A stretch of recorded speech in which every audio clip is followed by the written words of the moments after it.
And we're live. Yay, we did it. Hi, everybody. Hello. Hi, everyone. Hello, hello from Colorado. Hello from Oregon. Hello, Canada. Hello, Sweden.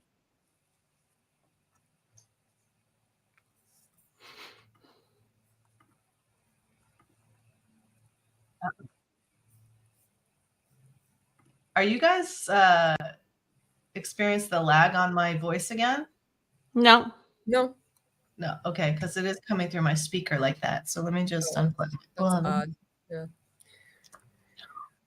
It's okay. Welcome. You work on that. Yeah. I'm Maybe gonna go into Maria, Ivan, the audio settings. Charles, Suzette, Ari, Rhiannon, Alexander, Rita, Grace Under Fire. Welcome, welcome, everyone.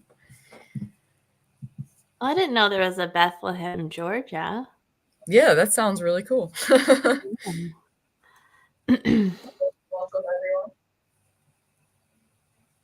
everyone. Welcome. Wait, Zara, you're gonna have to mute yourself, I think. Yeah, I can hear our voices coming through yours. How's that? And you might have your YouTube open too. Yeah, I can hear our voices. Oh, time travel. Breaking the time matrix over here. That's okay. Don't panic. That's probably the case. That's probably the case. Travel. Breaking the time matrix. I think you might have like 2 or 3 open. That's okay. Don't panic. If we just start singing, it'll all overlap. Okay, I just shut down all my tabs. Okay. If you mute yourself too, and then while you're figuring all of that out, then we'll just start talking, I think, if that helps you. I think it worked. Yeah, the echo stopped. Oh, thank God. Okay. Yeah, that was trippy. Hi, you guys. We were just talking about how crazy the energy is. Did I mute myself? So Zara, your audio is really quiet compared to us, I think. How about now? Is that better? Still kind of quiet. Yeah. Now. That's a little better, yeah. How about now? Better. And how about that? How about now? Good, I think. Okay. Sounds firstly, everyone, thank you for hanging out while we figure out the technical stuff, because we are shamans and not IT people. And so this is difficult for us sometimes. So thanks, everybody. And so now that it sounds like we're on a roll and we're all good, I just want to say hello to everyone. It's beautiful to see you all on here. Hey, from Brooklyn. We got lots of hellos to Hannah. Excellent. Florida. And so the 3 of us were together a couple weeks ago doing a Dragon Shaman Summit, which most of you have probably seen. And it was just such a beautiful event that the 3 of us decided to do some more stuff together because we had a lot of fun. So this is a little sample of our work together and us sort of experimenting with working together for an upcoming little retreat that we're going to be offering in the first weekend of March. So this is an experiment. What we're going to do today is we are going to lead you in a Dragon Fire Alchemy meditation and journey, alchemizing blocks to your sovereignty. So transmuting blocks to sovereignty, whatever that might mean to you. And what we're going to do is we organize this in the same way as the retreat. So Galactic Ashley is going to be going first, and she's going to bring us into the meditation. Hannah is going to take the meat of the center of it, and then she's going to pass the baton to me. So this is going to be a really fun experiment, and we're going to see what happens. And afterwards, stay tuned afterwards, because we're going to have a gallery style question and answer, but also personal readings. So we're going to do a little personal readings just so you can see our style and see if you jive with us. And again, just for our fun and pleasure as well, to experiment with this as well. So I will introduce myself, and then I'll pass the baton to these other beautiful, amazing ladies. My name is Zara Starchild. That is not my birth name. But it is a partially given name by a spiritual teacher that feels very resonant with me. And Starchild is something that I chose to sort of just put my frequency into, to attract those people that are also feeling like aliens on this planet, starseeds on this planet. So yes, March 8th through 10th, Ashley put on there is when our retreat is. And so I live in upstate New York. I just bought a beautiful little cabin in the Adirondacks on a lake. And it was a manifestation of a dream that I had had for decades. And the manifestation of this dream into reality has really broken through a lot of my limiting beliefs, and a lot of it sort of expanded my consciousness in regards to the nature of reality, how I manifested this, how it came about, and all of the grace that followed into the renovation and completion of this cabin. So it's been this big, huge, pivotal materialization of a dream that had been very important for me for a very long time. So that's where I'm at in my life right now. I'm coming back into the online scene, because now I have manifested everything that I wanted with my life, and I'm yeah, and I'm here to be of some greater service and help you guys do the same thing. So let me pass the baton to Hannah, and she can introduce herself and tell you a little bit about her. Sure thing. Yeah, so I'm Hannah Azok. That's how you pronounce my name. I am a dragon nerd and a golden dragon soul. And I just kind of stumbled into this whole spiritual teacher thing, just kind of randomly following my intuition to post tarot videos on TikTok. And now 3 years later, here I am. But yeah, I'm total dragon nerd. I've always really been into dragons, but I didn't really realize that they were real, I would say. I didn't accept that until maybe like the past 5 years or so. And I started to realize, I guess in short, that everything I thought was like imaginary, everything I thought I was just creating was actually like stuff I was channeling and like receiving and downloading in a sense. I was also creating it, but we're not going to talk about that. That's a little more complicated. But basically, yeah, I'm Hannah. I like to move all over the world. I'm a grid worker. So I've lived in the US, I've lived in Japan, I've lived in Australia. Now I'm living in Berlin, Germany. And I just kind of follow where the winds take me. I follow my intuition and kind of see where I end up.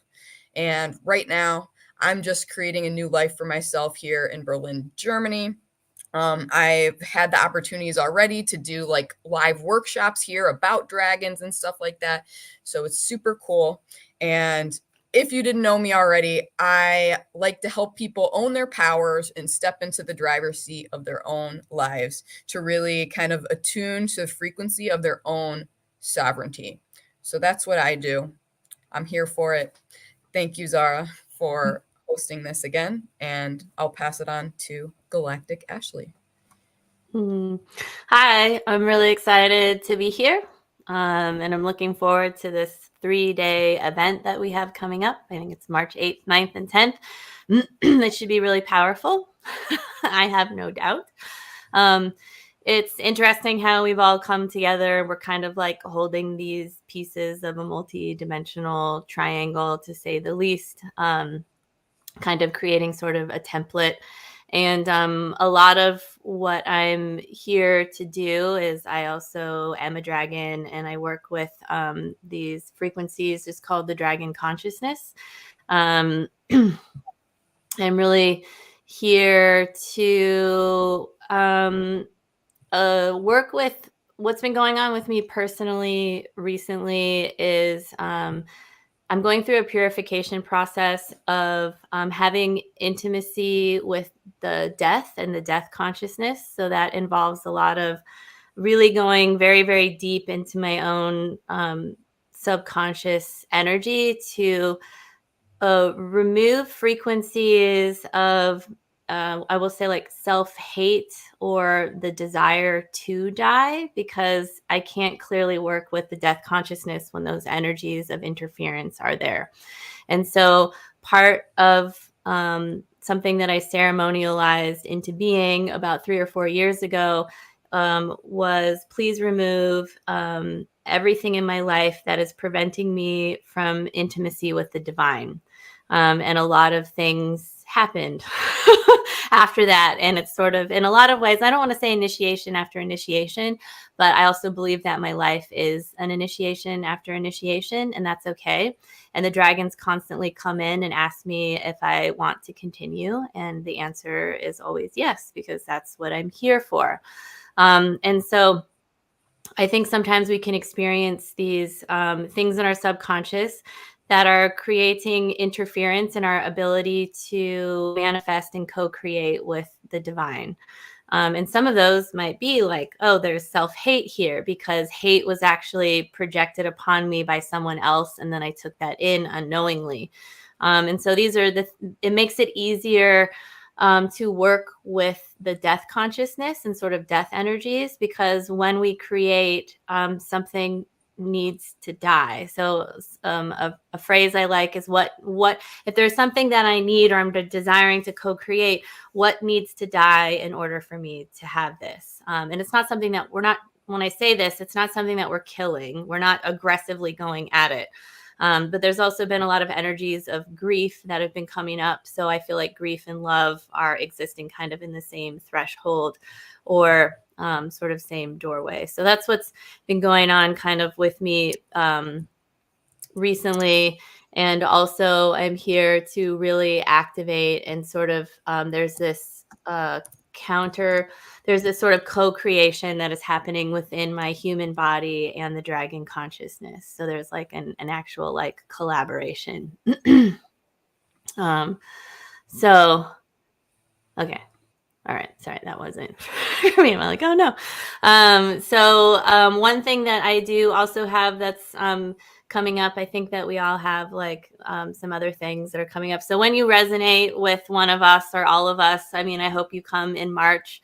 I also have a light language course that's coming up. We actually start next week. So if any of you are experiencing light language activations or have something coming through you and you don't necessarily know what it is, or you want to connect with your dragon song, or you want to be in a group of people where you can kind of explore or deepen this, then I encourage you to find me. And I know that Hannah's doing an amazing thing with her manifestation workshops, and Zara also has something that's starting in March too that's really great. So we are really coming here to just share our gifts with all of you and to lead a kind of like a transmission that we know what's happening, but we don't actually know what's going to happen. So we're glad that you're here for the ride. And I hope that all of you sort of stick around after the transmission, because that's really going to be the fun part, to do gallery style readings with all of you. And even if you don't get your question responded to, I know that I always sort of read this way, that everything that we're saying and offering is also designed to apply to everyone that's here, that's listening. So these are like my favorite things to do. So I actually love doing all of this. I agree with that. Everything's connected. So yeah, like if you're here and you're seeing someone else's reading, it's also for you. Yeah, there's pieces in it for you. Awesome. So beautiful people, we had a question in regards to where do we register for the event and what we've done for the event. Let me just share what's going to happen. So for today, this is sort of an experimental thing, but for the retreat that we're putting together, or retreat / intensive, whatever you want to call it, it's going to be called the Goddess Dragon Trinity. And so each one of us is going to be bringing forth transmissions from a goddess and a dragon. for transformation and for a particular theme. So we're going to do this next bit today in order of our intensive. So Galactic Ashley is going first, and the theme for her day is with the goddess Tiamat and the death dragon. So what is it that needs to die in order to be reborn, to be liberated, right? And to bring in the empowerment that we're asking for. And then the next day, Hannah is going to be bringing forth Kuan Yin and the goddesses of love, which is already, as I just speak into that, it's just got this amazingly beautiful energy to it. And then the third and final day is I'm bringing forth the goddess Lakshmi and the golden dragons of wealth. And this whole thing happened today and this retreat because immediately after that dragon summit, I got this huge golden dragon started wrapping itself around me and sort of speaking to me and inspiring me to share it with you and to get these guys involved, because I really dug their energy, and I think we make a great team. We haven't done anything yet, but I can sense that we make a great team. So that's what, yeah, triple goddesses, triple priestesses, triple dragons, and that's March 8th. Now we are each going to have our own page for the event, but any page that you sign up for will get you all 3 days, and on the 4th day we'll have a questions and answers, integration, closing ceremony, and all of that. But I'm just going to put this is the link to join through my page. Anybody joining through my page today will be getting everybody's package. So go ahead and sign up when you can. We'll be posting this link throughout this today, so don't worry about it if you don't catch it right now. So that's it. And was there anything else we wanted to share? Or are we good to go, guys? I guess there's nothing really that I wanted to share, but I'm just curious in the chat, like, and maybe also with you guys, Zara and Ashley, like, who's been feeling maybe a bit heavier lately? Maybe give us some ones in the chat if you've been feeling heavy lately, or like more tired, or you've had like illnesses or aches and pains coming up, or you've been feeling more triggered, because this is just something I've recognized within my own life and many of my friends and clients and stuff in the past week or so. And it's a vibe right now. So yeah, it looks like a lot of people are feeling that. Yeah. How about you, Zara?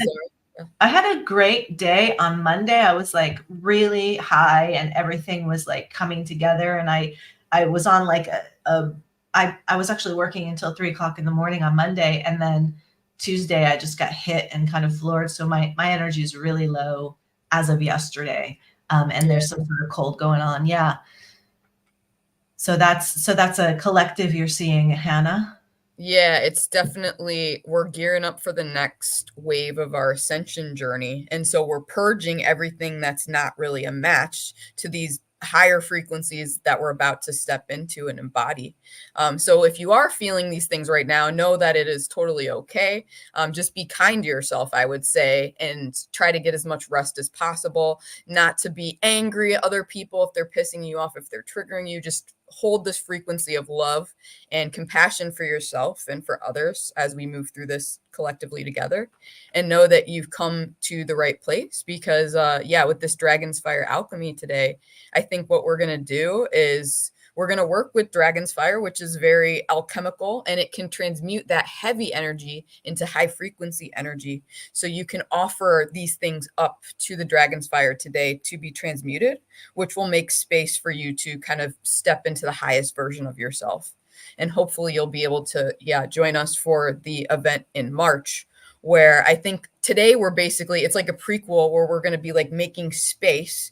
And then in March, we'll have the thing where we're embodying death, and then like love and rebirth, and then wealth, which is kind of the physical manifestation, I think, of doing that inner work. So yeah, and the wealth too, like, so I was sort of meditating on this the other day, and it's like it's almost like the threefold flame, like the death and the transformation and the wealth energy. The golden energy is also part of that threefold flame of creation.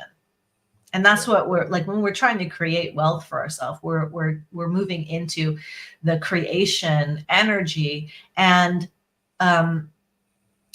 if you look at it too, I'm just like as I'm speaking, it's also like maiden, mother, crone energy that what we're putting together, but it's we're going in the opposite direction. We're doing the crone, the mother, and then the maiden. So the maiden, the child is the golden creation kind of energy. Head pressure today. Yeah. There was somebody that put a chat here, and let me just find it again. This one. The Witchy Homestead. We're working on different planes and dimensions simultaneously as when we're awake. I think it's catching up to us all. And I will say to this comment that I have had the absolute weirdest, strangest dreams over the last 2 days. And this morning I woke up. The dream was so vivid and so multidimensional and so depth that I woke up feeling like it wasn't a dream, that I had like sort of transported into some weird alternate parallel reality with my consciousness. It was that sort of elaborate, and I'm kind of spinning actually from it today because it was so intense. So thanks for that comment. Yeah, it's definitely trippy, like what's been happening recently. The theme of living parallel lives, like while we're sleeping, while we're in our dreams. I had this experience last night, and I keep having it again too, where it's really trippy shit. We're really we're really stepping into our multidimensional selves. That's really all I can say on that. Very interesting. Very interesting. Yeah. So you had it last night too, one of those? Mm-hmm. Yeah. You keep having it every night for like a year now, I would say. Wow. Yeah. Wow. All right, we've got a lot of comments. People are digging here. Did you want to say something? Yeah, I just want to add. So I don't know if we've said this yet, but do either of you want to talk about what Dragon's Fire is? Since that's the title of our event. I think that's great. Did you want to say something about it first, Ashley, and then maybe we could all say what it means to us or how we work with it? Yeah, sure. For me personally, it's something that I feel like is running through my veins, and I feel like it's actually recently been sort of reactivated in a different way, and it's also caused me personally. So I'm saying this me personally because the intention is that nobody experiences physical pain today. And just to be clear, because while we're working in these powerful energies, part of I'm going to say our intention, but it's our intention, my intention, and since I'm leading this in the beginning, since I'm going first, the intention that I have in all of my sessions and whenever I'm doing work, because I recognize that dragons are extremely powerful energy, is that your higher selves are really going to be mediating what you are capable of bringing in and taking in. So what's embedded in every sort of transmission that I do is that everything gets titrated into your system accordingly, that we are not looking for what do you call a health crisis, but that's not the term. So that your body doesn't. Yes, thank you. I was like, that's not right. No, nobody goes into a healing crisis, so that we can still, for those of you that might have to go to work later today or work tomorrow or have children, that you can still function in your day to day. I love the term modern mystic that Carolyn Mace sort of coined, because I think that's the challenge of sort of being alive at this time, is that we all can't go out to some place in the wilderness and live there free from society. We're actually being asked to integrate into our physical structures, to integrate into society, and to live a modern life while we're also being these high vibrational beings. So I just sort of want to make that part clear. So while I'm talking about what Dragon's Fire means to me personally, it means that as it's been reactivating and activating in my physical body, it has to push through parts of my body that have been pretty severely traumatized. And so because I'm releasing these massive trauma patterns in my body, this dragon's fire is moving through it and it's causing sort of a lot of pain, but it's also a massive healing gift that I can use. And so I feel that we're going to bring this in today so that you can sort of play with it, access it, or maybe activate it into your own being, and however that aligns with you and your soul's blueprint, your divine blueprint. So for me, it literally feels it is. I consider like the dragons, or the dragon that I am, the dragons that I work with, it's a direct connection to source. And it's sort of a frequency and a flame, a breath. Like if source had a breath, it would be the dragon fire, or the dragon breath.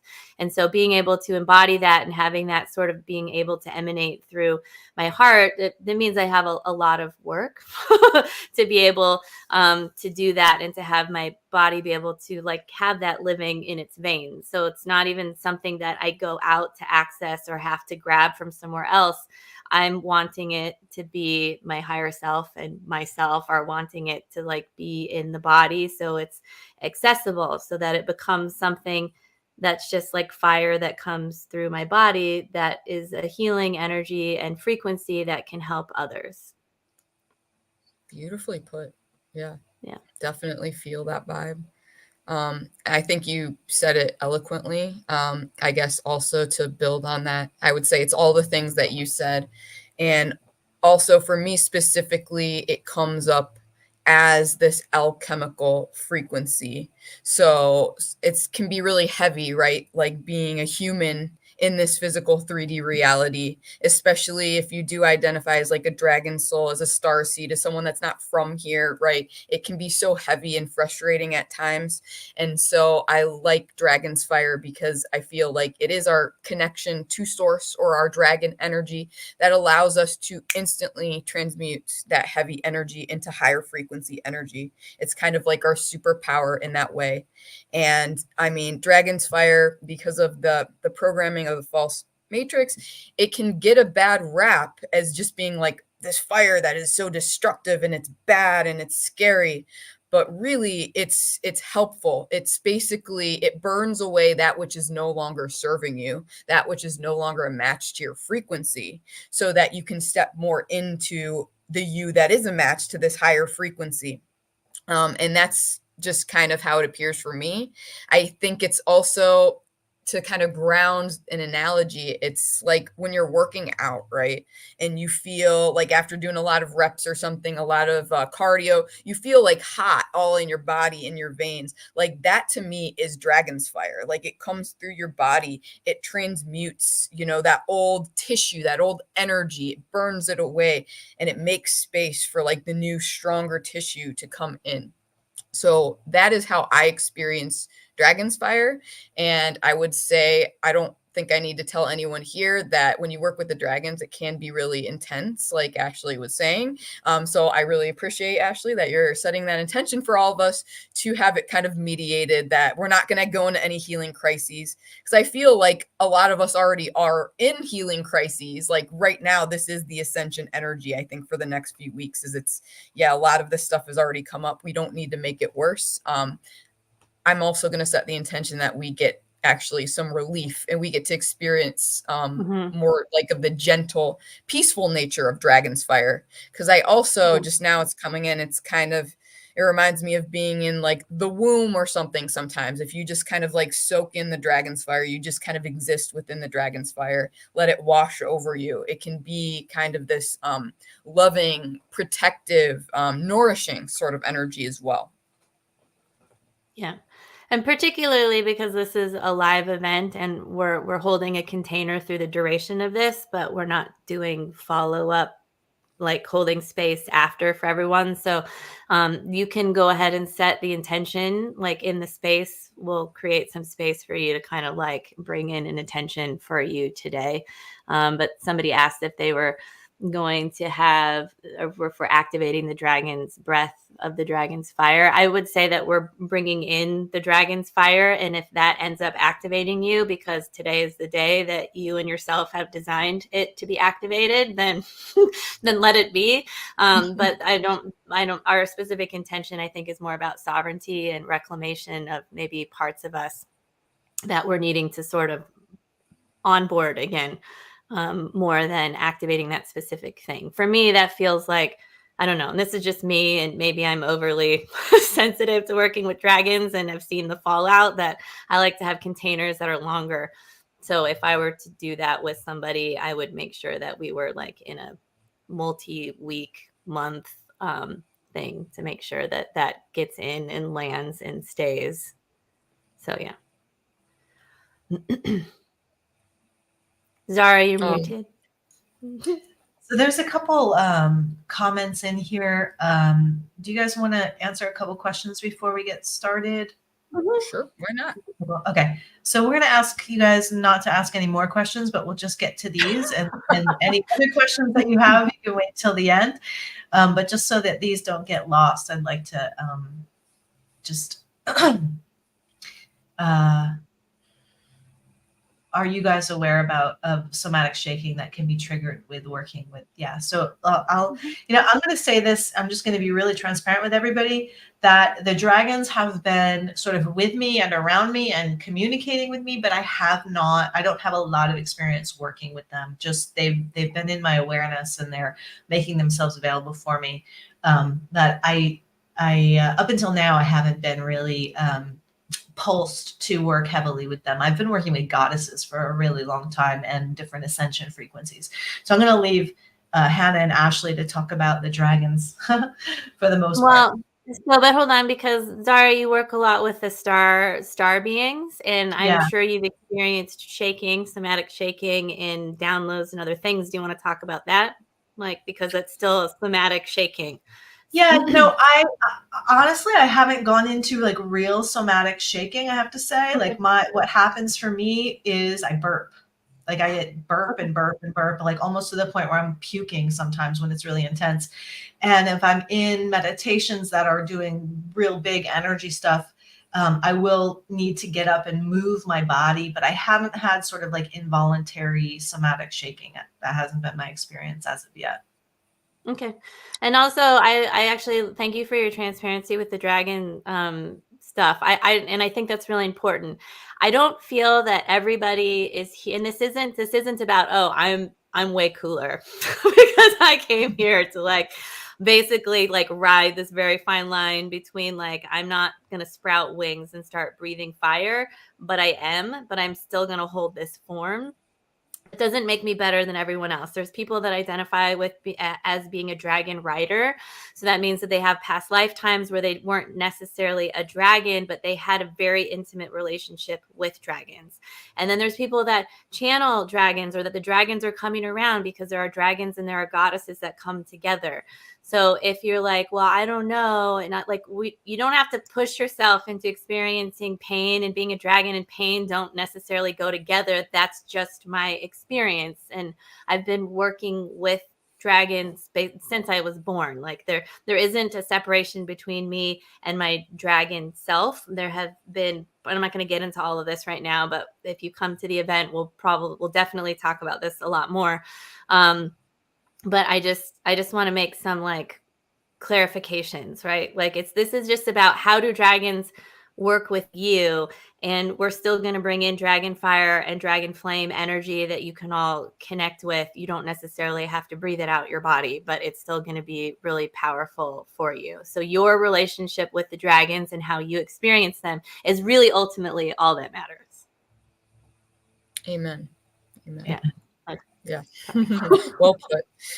Yeah, definitely. I would say everyone's relationship with the dragons is different, but if you're here today, like definitely the dragons are already with you, whether you're conscious of it or not. And yeah, maybe some people will start breathing their own dragon's fire as a result of this, but it's not a requirement. You'll just kind of see what happens, what you're called to experience today, and you can trust that whatever your intuition guides you to.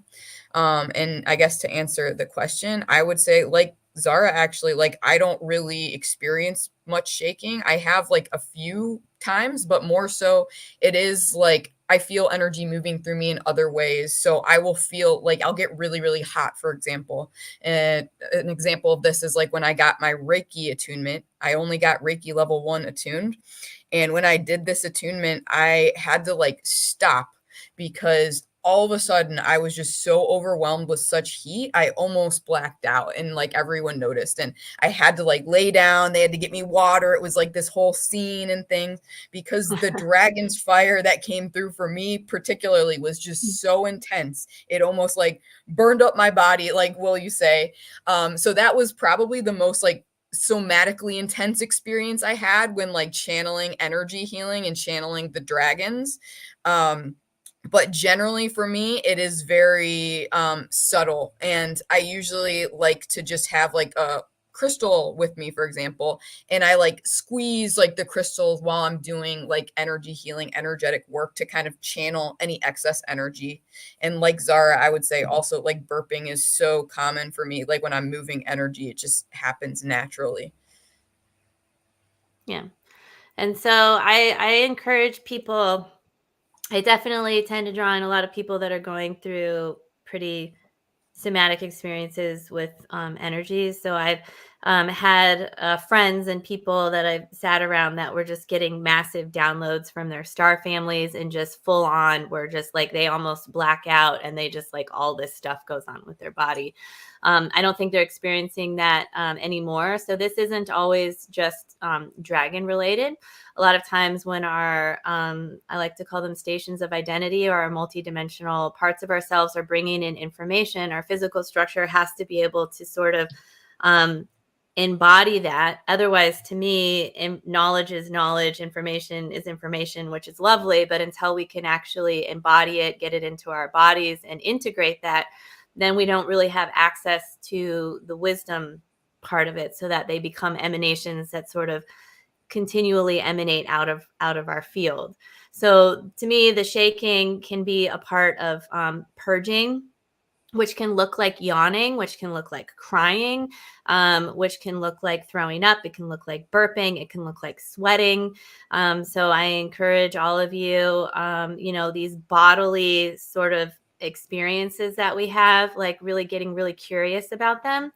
And paying attention to what feels like yours and what feels like maybe more collective, and all of these things. Absolutely, if anybody is experienced with different plant medicines, and you've probably noticed, particularly with like ayahuasca and things like that, all of these types of purging things happen, and that's in a different space.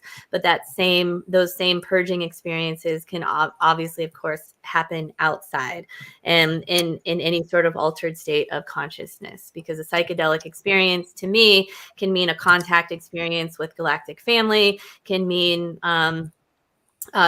through breath work. Like we have all of these ways in which we can enter into these altered states of consciousness, and our bodies, to me, the words that have been coming through, particularly through the Emerald Dragon lines, are that this is a year for radical embodiment. And I think that the more that we take care of ourselves, and the more that we rest, and the more that we sort of allow and pay attention and allow ourselves to remove these incoherent patterns that exist, and the ways in which we're still connected to the false matrix, I feel like this is a year that we can really, really, I hate to say like upgrade, as if our body isn't good enough, but in all reality, the one thing that has never ever abandoned us in this lifetime is our body.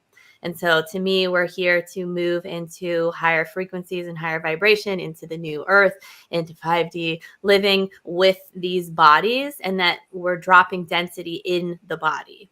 And so to me, that's the shaking, that's the burping, that's the moving the energy, that's the finding the inconsistencies in our physical structure, so that we can actually like transmute this bioform so that it comes with us. And at some point later, I have no doubt that will be an option of, once we have the body collective, once humanity sort of collectively goes through light accretion that's at a certain level, then once we are in that space, there will eventually be a point where you're like, hey, do you want to have this sort of this lighter version of your body, or do you want to do something else, or like, I don't know, return back into a mermaid form, like whatever it is.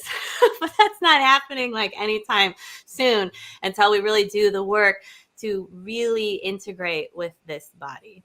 So yeah. Okay. Well, So here's something that I wanted to share because Hannah just reminded me in regards to her crystal. If you guys are experiencing intense energy, this is something that I work with the Awakening and Light Body students. There's a chakra, an opening at the back of your head or neck, and you can just imagine that there's a window back there. And when the energies get really intense, like when you become overheated, or you maybe feel the somatic shaking coming on or the burping coming on, there's an opportunity to imagine a window at the back of the head and neck, and opening that window to allow the excess energy out is a really easy technique to just release excess energies that your body might not be used to. Thank you. There was something that I also wanted to share, and I think that one of you guys were talking about dragon riders, and what I'm having an experience of, or an awareness of, is that our consciousness, or the consciousness of our soul and our spirit, actually has our spirit. I'm not going to say our soul, but our spirit, our big spirit, the oversoul spirit, actually exists in several different bodies. And some of it's called the monad, this big collective of all of the different personalities, bodies that our soul or our spirit has connection to. And so some of us have connection to dragon bodies. Some of you have mentioned something like it feels like that the dragon wants to be in your body. It may just be that you're tuning into a dragon body of your soul lineage that exists.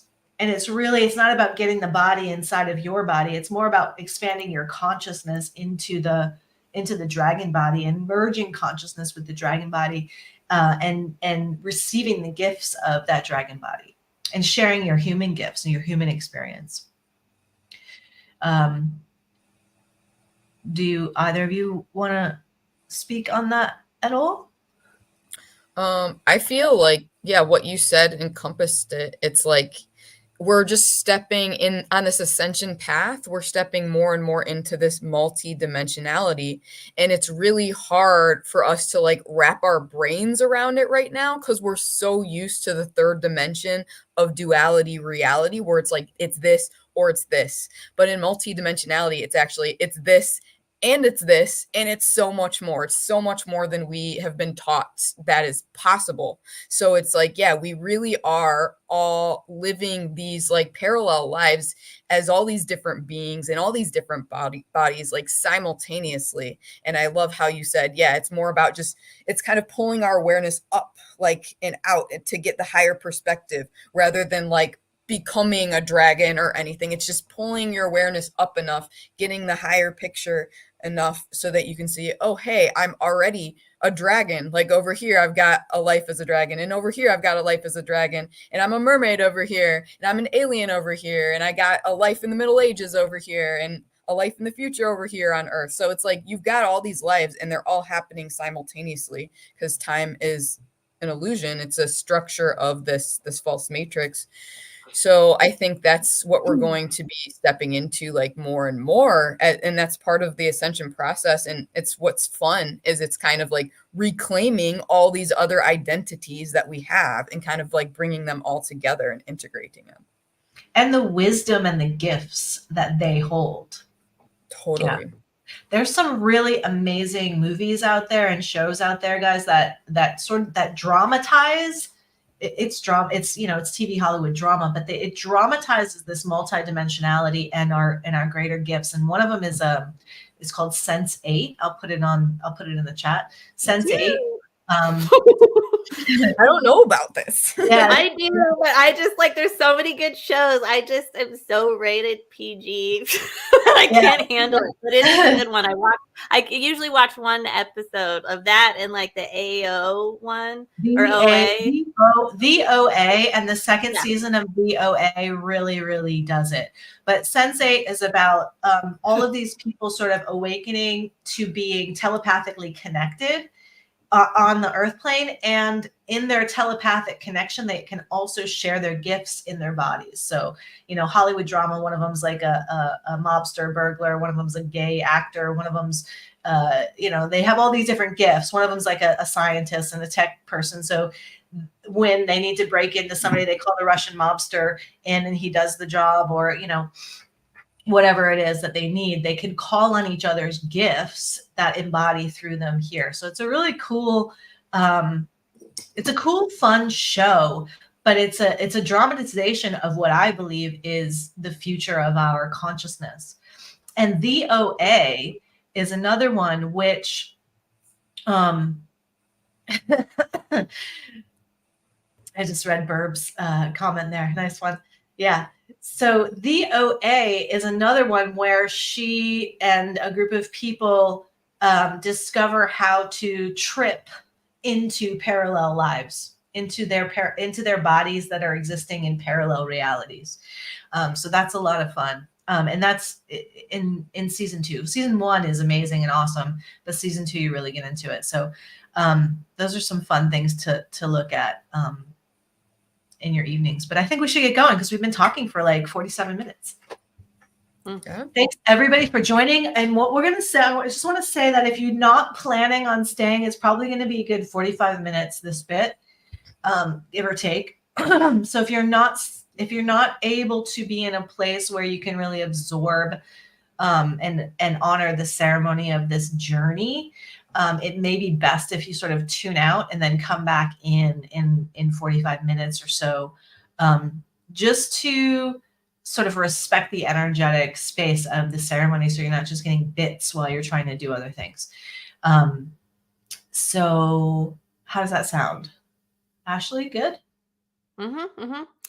Okay. I'm also going to be using a few instruments, and so I'm going to try and pay attention. I don't know how. I know in Zoom I can change some settings, but we're not going to do that in here because it creates an echo, I think, with everyone else. So hopefully the bowl and the drum and stuff don't overpower my voice. So I'm going to try and just do them a little separate, if that makes sense.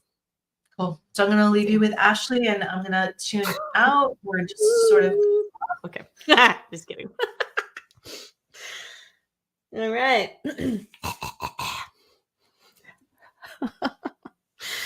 All right. So don't be totally afraid. I know I respect what Zara just said, and I think that that's important. But if you are washing dishes and you still want to kind of be in the vibration, I think that it's okay.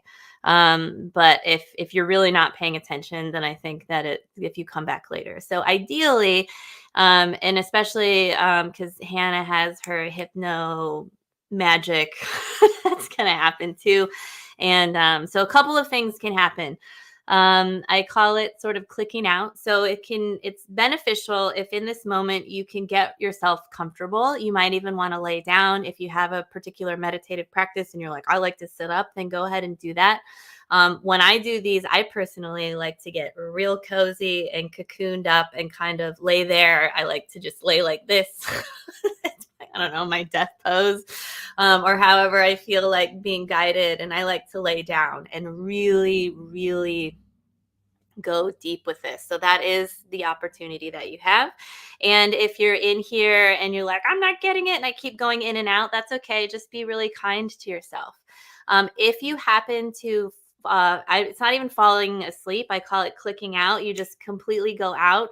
Don't worry, because you're getting a really massive amount of healing that's happening, and you don't necessarily need to be awake for it. This is being recorded. You can always come back and listen to it. So just remember that whatever is happening right now, it's not the end of the world. You can always go back and listen to it. And however you receive today is how you receive. So go ahead and get cozy, have a little sip of water, run off to the restroom if you need to. I'm going to have a sip of water and then come back and get comfy. Yeah. And sometimes it's just the energy. This happens in my courses. I had a couple of members or students that were in it, and they were like, I had to do 13, 13 sessions with you in class before I was able to stay awake. So it's not a judgment thing. It's a beautiful kind of like trance energy that you're going into and being like really protected. All right. Okay. And I tend to cough a lot in the beginning because we're just sort of integrating and being with the energy. And I also burp too because I'm moving the kind of the collective energy that's in the space. All right. But we don't always need to hear it. All right.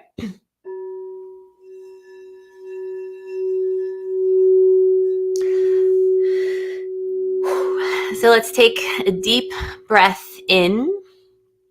And with every breath that you take, we find ourselves being drawn into the center of the new earth, the earth that always was, is, and will be, the earth that we know her to be.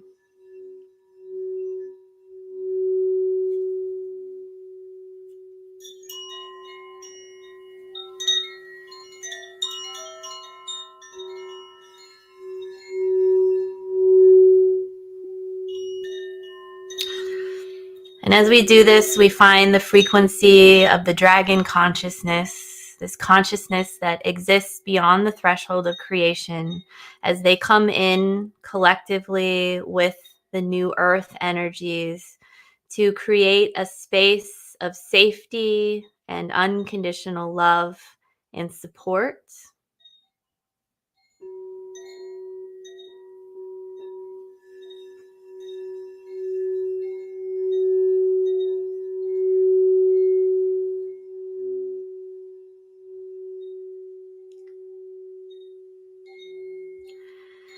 We're calling in the ultraviolet dragon beings to draw a flaming circle of light around us. And as they do this, they are calling in your highest vibrational selves, your soul's guidance system, your dragon guardians, your dragon essence, those frequencies that are here to help you with this alchemical process of interacting with and drawing in some of the energy from the dragon's fire,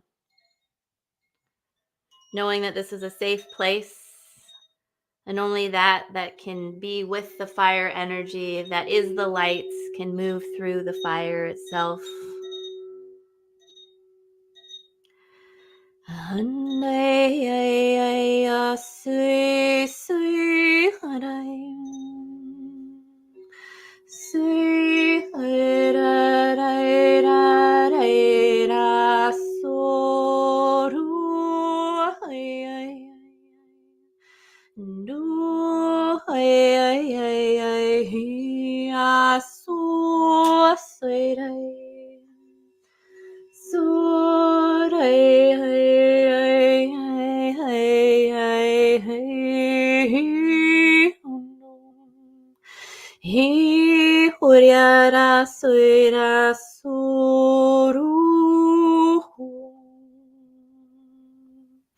So as we are in this space and you can feel the dragons that were part of your dragon riding connection or your dragon self, or maybe you are connected to the dragons through the various goddesses, or maybe you're simply here and you are curious, go ahead and allow these energies to maybe come closer to you as you begin to feel the heat and the fire of the flame of the light.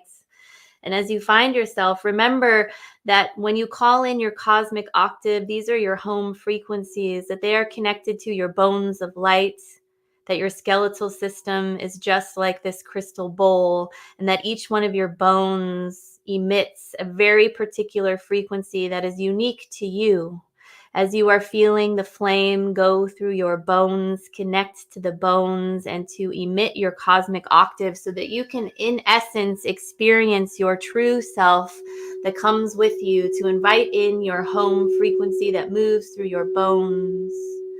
We invite in the frequency, the original source codes of Earth to support us from our feet, from the Earth star, to bring in this beautiful support so that you can call in your divine blueprints. And you can imagine that your divine blueprint connects with the original source codes of Earth as source originally intended, so that you can realign yourself with this truth of who and what you are. And we ask for you, as you are in this space of connection and in this potent energy, what is your intention? What is it that you seek healing with? What is it that you are desiring in this moment? Where is there a problem? Or that you perceive that there is a problem? Or that where you perceive in your life that something is happening to you rather than happening for you? What curriculum is being shown to you that you might move through it? And you can just invite in this intention. Maybe you don't have the language for it, but you might have the feeling of it. Maybe something rises up in your body. It doesn't have to be complicated.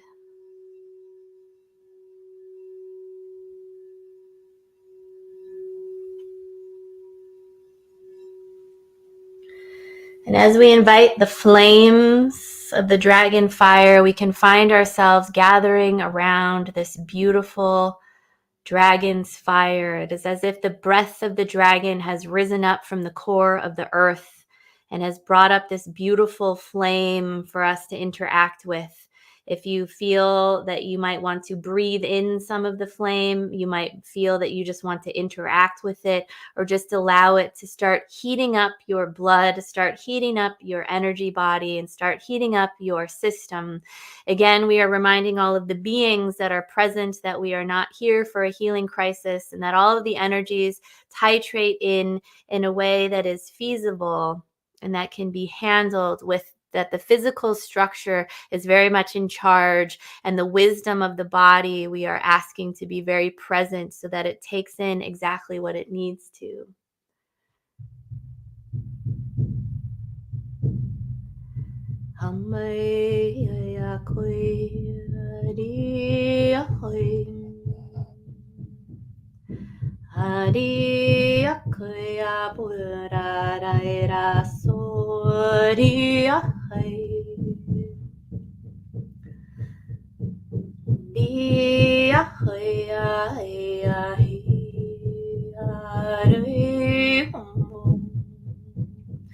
And in this process, we are inviting in your ancestors, the ancient ones.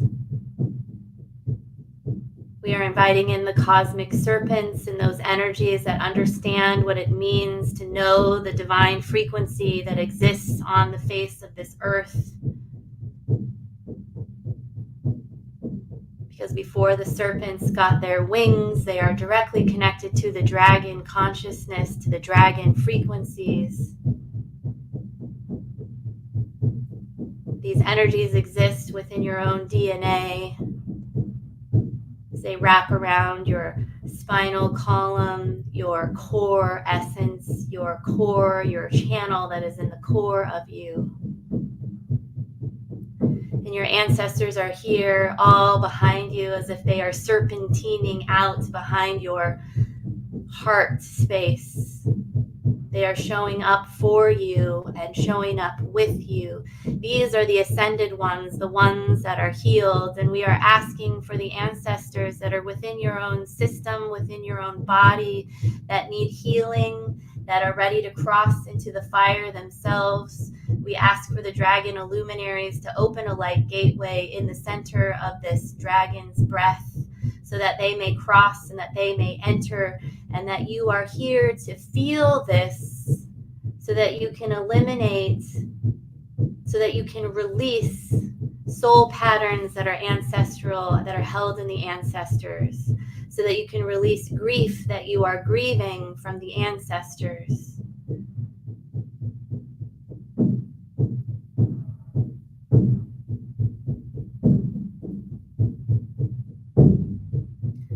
And as we watch and support them as they move courageously into these light frequencies, and then we ask for the purification process to blow gently over our bodies as we are here in a community together.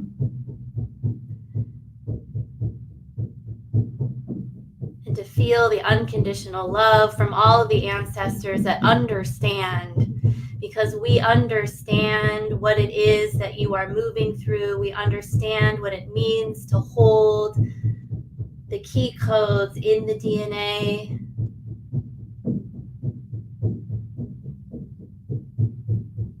That are here to open up higher vibrational qualities of Earth, to open up the star gates to the new Earth, to do grid work through the physical body.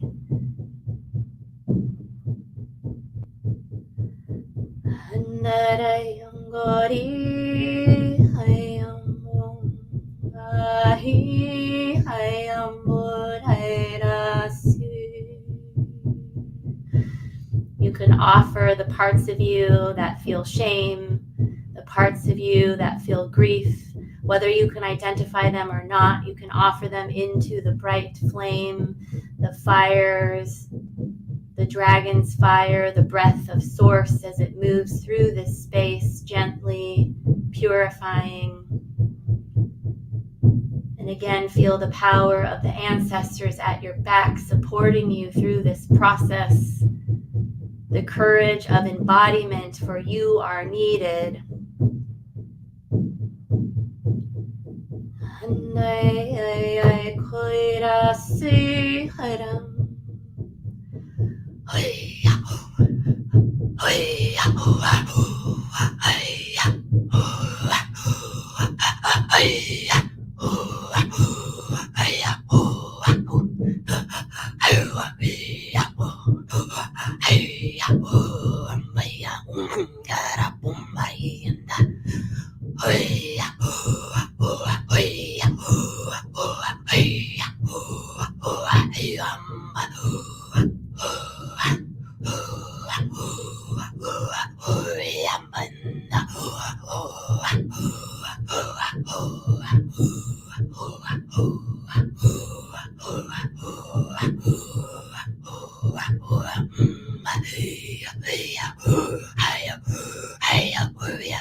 For those of you that know that you are holding key codes in your systems, for those of you that are here to reclaim sovereignty of your body because you come from indigenous bloodlines, from nations, from First Nations, we invite you to step forward knowing that we are all here supporting you, that your ancestors are here supporting you. As you step forward and get closer to the fire so that you can offer these light codes that are embedded between you and your ancestors that are here to reclaim the body And as you reclaim the body, you are reclaiming land rights, because there is no separation between the homeland of your body and the homeland of your ancestors' land that have been taken over. And that we leave just a moment of space for this, so that you can reclaim your body's presence, your body's love, and your body's sovereignty, knowing that you are being supported by the ancient future, and that you are already an ancestor, and that your ancestors are also here. And to feel the beauty of that opening and the beauty of your physical body, and to let some of these traumas go the amount that you are capable of, even if it only feels like one drop of blood.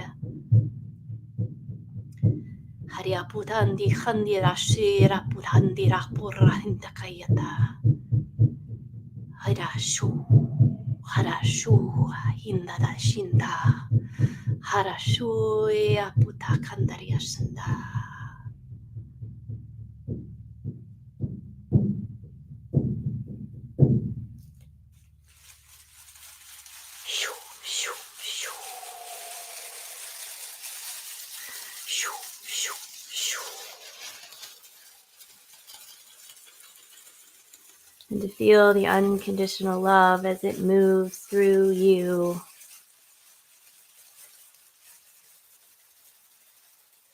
As we ask for the beautiful voice of Hannah to step forward into this space, into the fire, into the breath.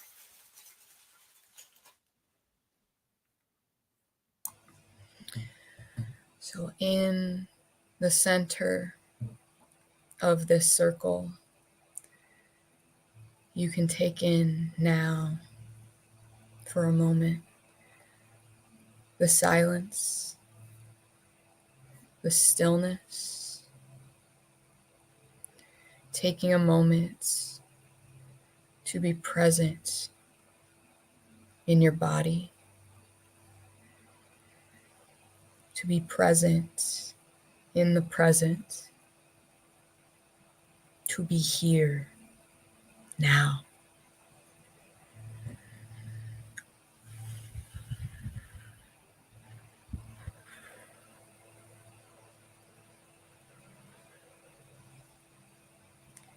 And as you bring this awareness to the present moment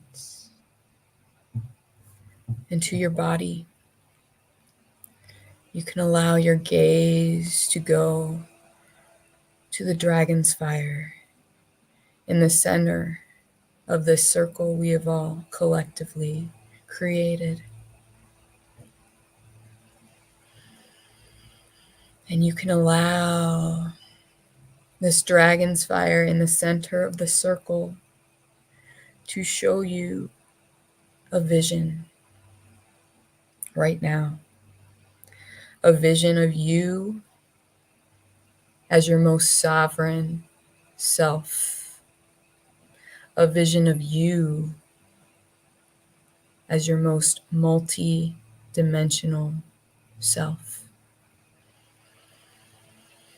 And as you gaze at the fire and you watch this vision unfold, you feel instantly these multi-dimensional aspects of you returning home into your body. You feel the activation of your light codes. You feel your DNA being repaired and reawakened. You feel yourself becoming who you were always meant to be. So I will leave you for a moment in silence and in stillness to really observe whatever the dragon's fire in the center wishes to show you now. And I encourage you, as you observe, to allow yourself to feel what it feels like to be sovereign, to be free, to be abundance, to be love, to be power.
Know that as you watch this dragon's fire, as you observe this vision playing out,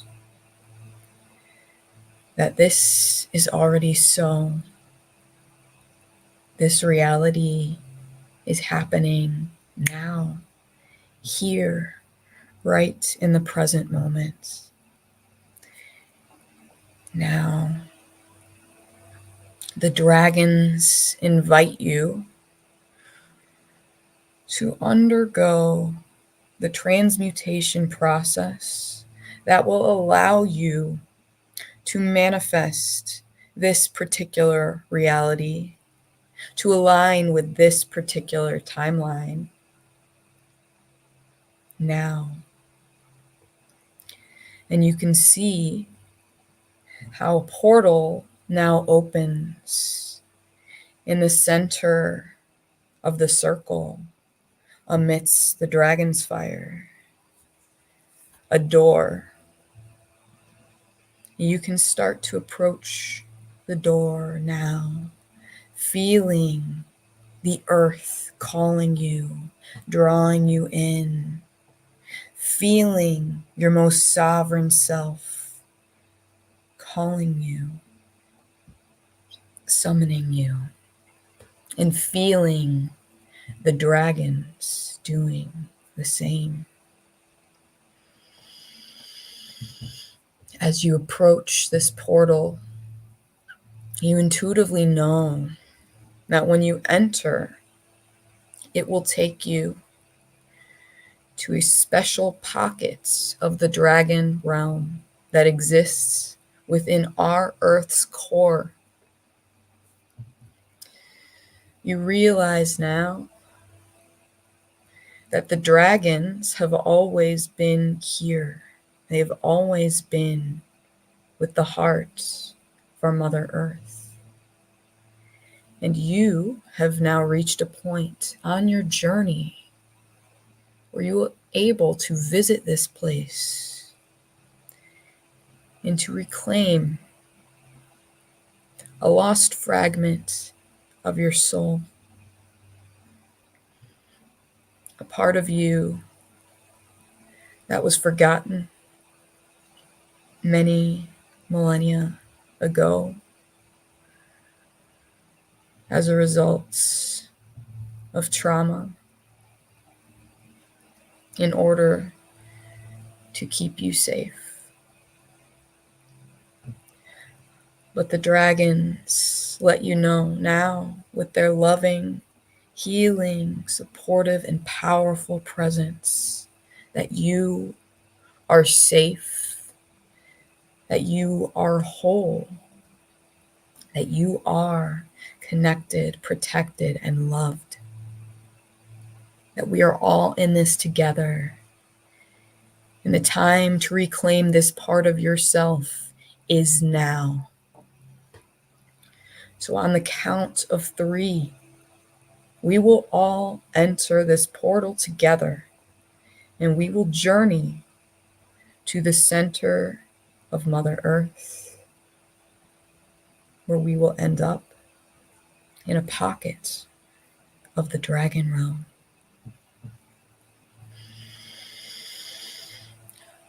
One,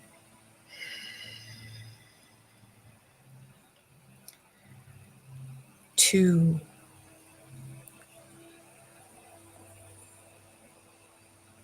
and three. Stepping through the portal, you are now in the center of the earth, vibrating at the frequency of the dragon realm itself. And here, you will now be given a gift of alchemical dragon's fire that will clear your chakras one by one, that will clear any blockages on your ascension path, on your path to embodying your most sovereign, most multi-dimensional self.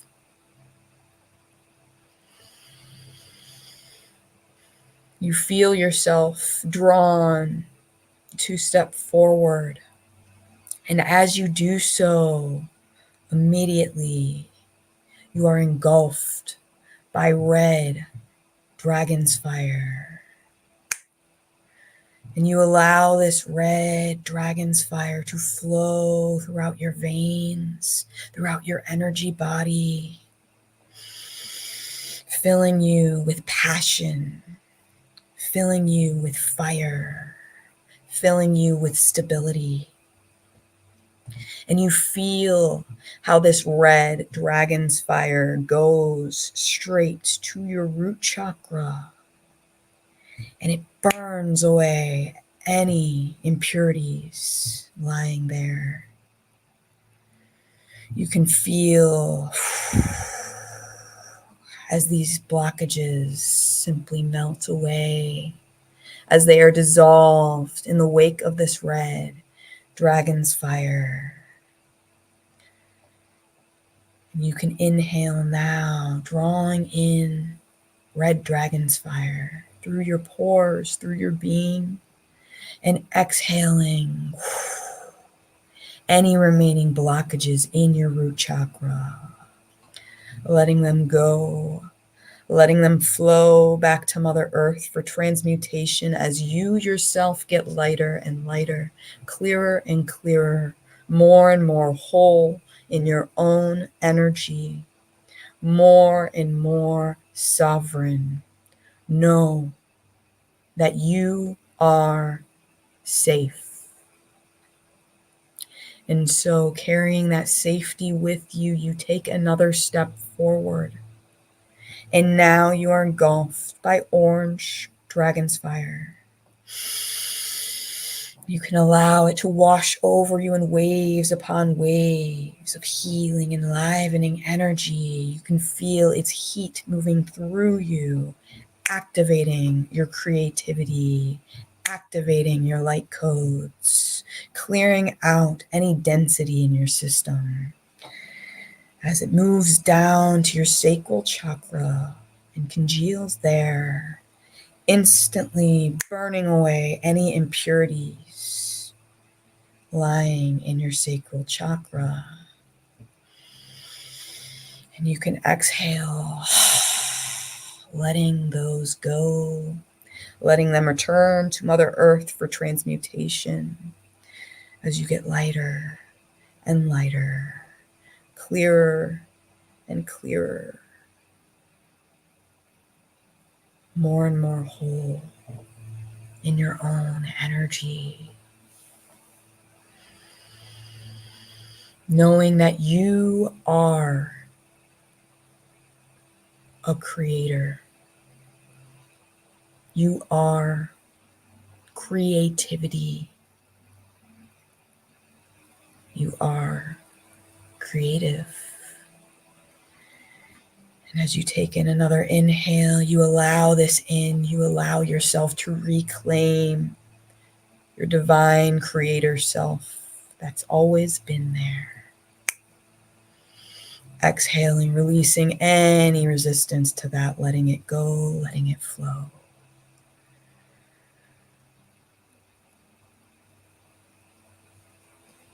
Knowing that you are a creator. And as you carry this creative energy with you, you take yet another step forward and are now engulfed by yellow dragon's fire. You can feel how this dragon's fire has a lighter frequency. It instantly lifts your mood and your vibration, flowing throughout your energy body, easily and effortlessly, moving to any part of you that needs cheering up, any part of you that needs sunlight, that needs healing, that needs love. And you allow it.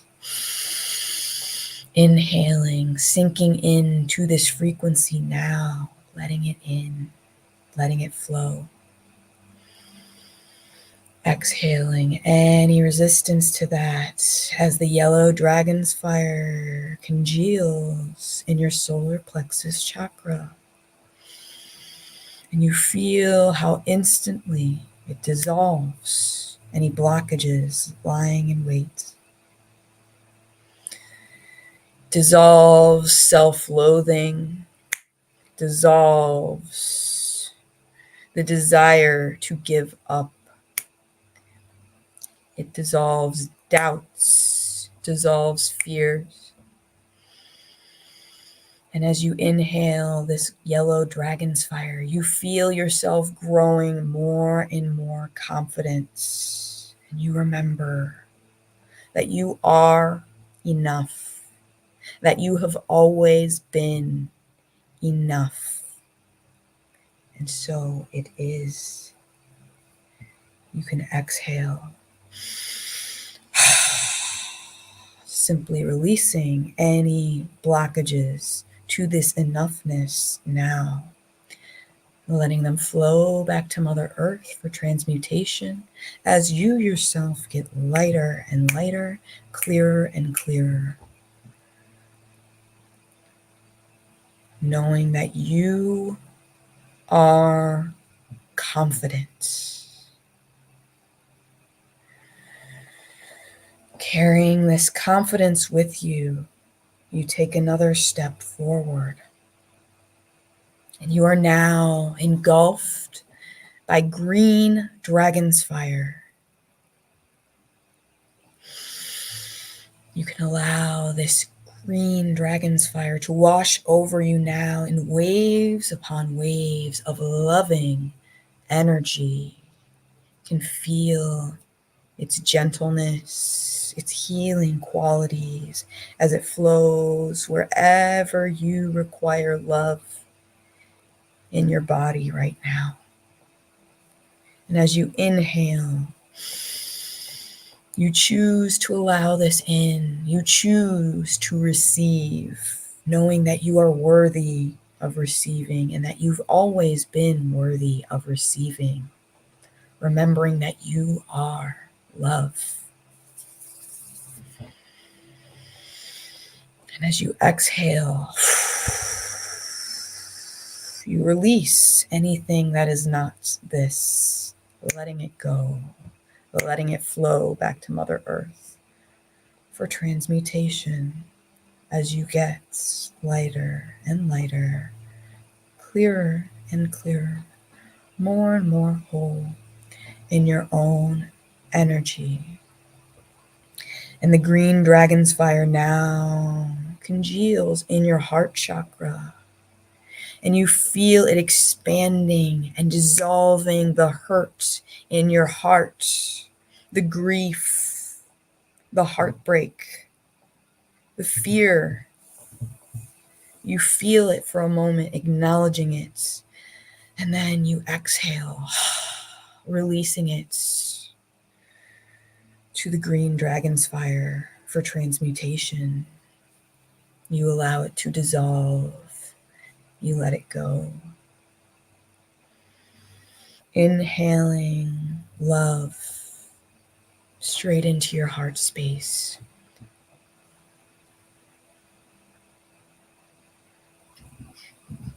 Exhaling anything that is not that. Knowing that you are love. And carrying that love with you as you take yet another step forward. Now you are engulfed by blue dragon's fire. The blue dragon's fire feels cool this time. You feel this coolness washing over you. Waves upon waves of enlightening energy, connecting energy, refreshing energy. And you allow it to activate your light codes. Exhaling any resistance to this frequency now. And you allow it to congeal in your throat chakra, opening your throat chakra, dissolving any blockages hiding in your throat chakra, any pain, any tension. You exhale, releasing fear of setting boundaries, releasing the need to people please, releasing lack of communication, releasing miscommunication.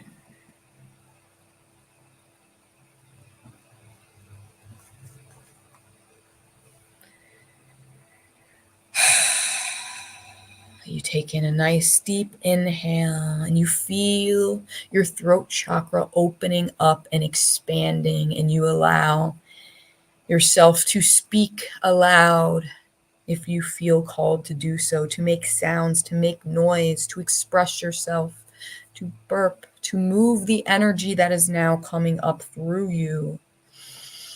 And maybe for some, this takes the form of dragon's fire itself. You let it go. You let it flow. And you become clearer and clearer, exhaling resistance to this clarity, knowing that you are clarity. You are truth. And as you take your next step forward, you carry this clarity and this truth with you, deep within your soul.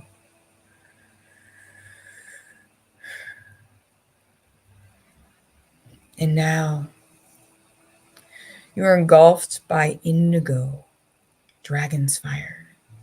You allow this indigo dragon's fire to wash over you in waves upon waves of healing, enlivening energy. And almost immediately, this energy congeals right in your third eye, and it opens that chakra. It dissolves blockages to your third eye opening. It dissolves pain, tension, anxiety, confusion. And you exhale, you let it go, you let it flow back to Mother Earth for transmutation as you get lighter and lighter, clearer and clearer, more and more psychic, more and more intuitive, choosing to reclaim the magic in your blood, the magic that has always been there. You reclaim it now. You allow the indigo dragon's fire to dissolve any remaining blockages to your third eye.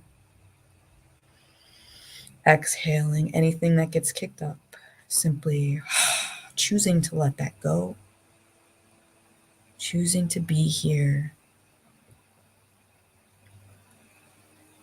knowing that you are psychic and you carry your psychic abilities with you as we take yet another step forward. And you are now engulfed by violet dragon's fire. You allow this violet dragon's fire to wash over you yet again in waves upon waves of healing, enlivening energy, going exactly where it needs to go within your body, within your energy, to purge, to transmute any remaining resistance, any remaining blockages to your most sovereign self. It is dissolved instantly upon coming into contact with this violet dragon's fire. And you allow it with every inhale you take, making the conscious choice simply to receive, to be, knowing that you are worthy of this activation, you are worthy of this clearing and this cleansing. It is time. This is your time. And as you exhale, you release any part of you that doesn't feel enough. You release the ego. And you step into your multidimensional self, however that looks for you. You take in one final breath of this violet dragon's fire, and you allow it to clear your crown chakra and any blockages there. And instantly, as it does this, you feel your connection to source returning. You feel your crown chakra opening and allowing in that divine light that's always been there, that's always been around you, protecting you, emanating from you. And you remember who you really are. You remember that you are a divine creator being, and you remember exactly what it is that you are here to do and who you are here to be. And as you exhale, you let go of anything that is not that. Simply becoming. And you take another step forward now, carrying this sovereignty with you.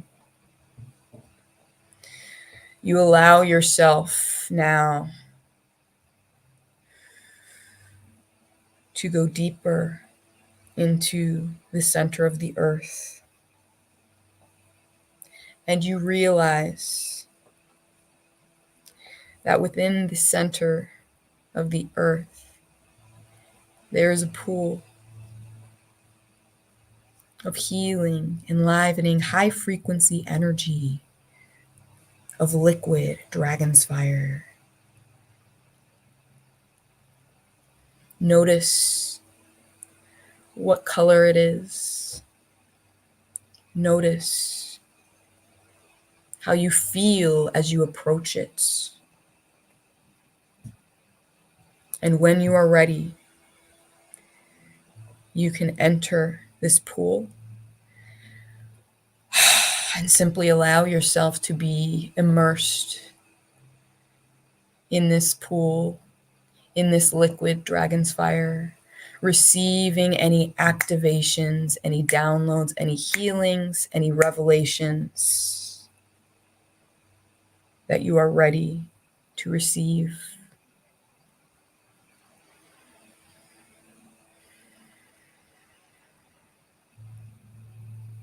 Just allowing it in. I'll let you experience this for a couple minutes in silence and in stillness before we proceed.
You can place your hands on your heart space in the 3D, really allowing yourself to feel the gratitude for this experience, for your multidimensional self, for the dragons, and for each and every soul present here today.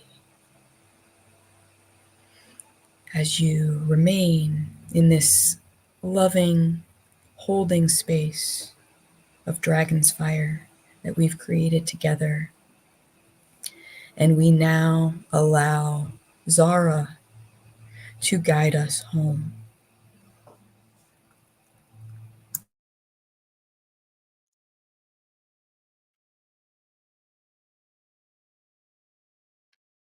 And floating in this undulating liquid fire of the dragon,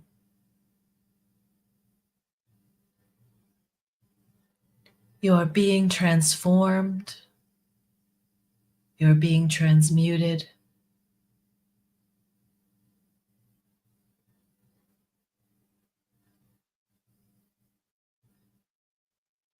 There's an evolution of consciousness and energetics taking place.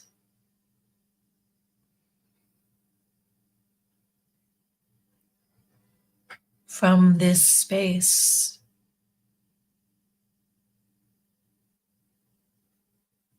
of almost voidal womb-like energy,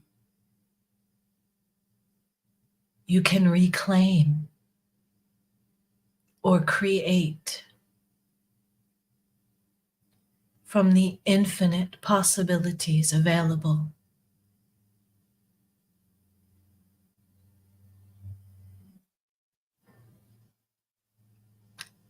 And so we invite you to move towards the center of this pool, where there is a rock that lifts up above the liquid with a very flat surface for you to lay upon. And so climb up onto this rock now and lay yourself upon your back as you face the ceiling of this great underground cavern. And above you is that portal. And as you look into the portal above you, there's a great dragon's eye looking down upon you, witnessing and observing, supporting and loving.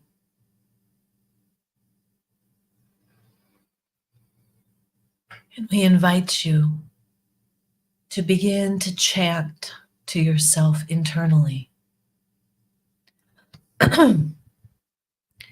Chanting these words: I am divine, divine I am.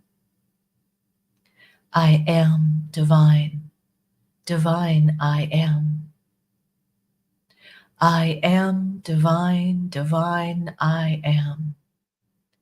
And continue to chant these words within your own mind, within your own heart, as you gaze into this dragon's eye, who gazes back at you.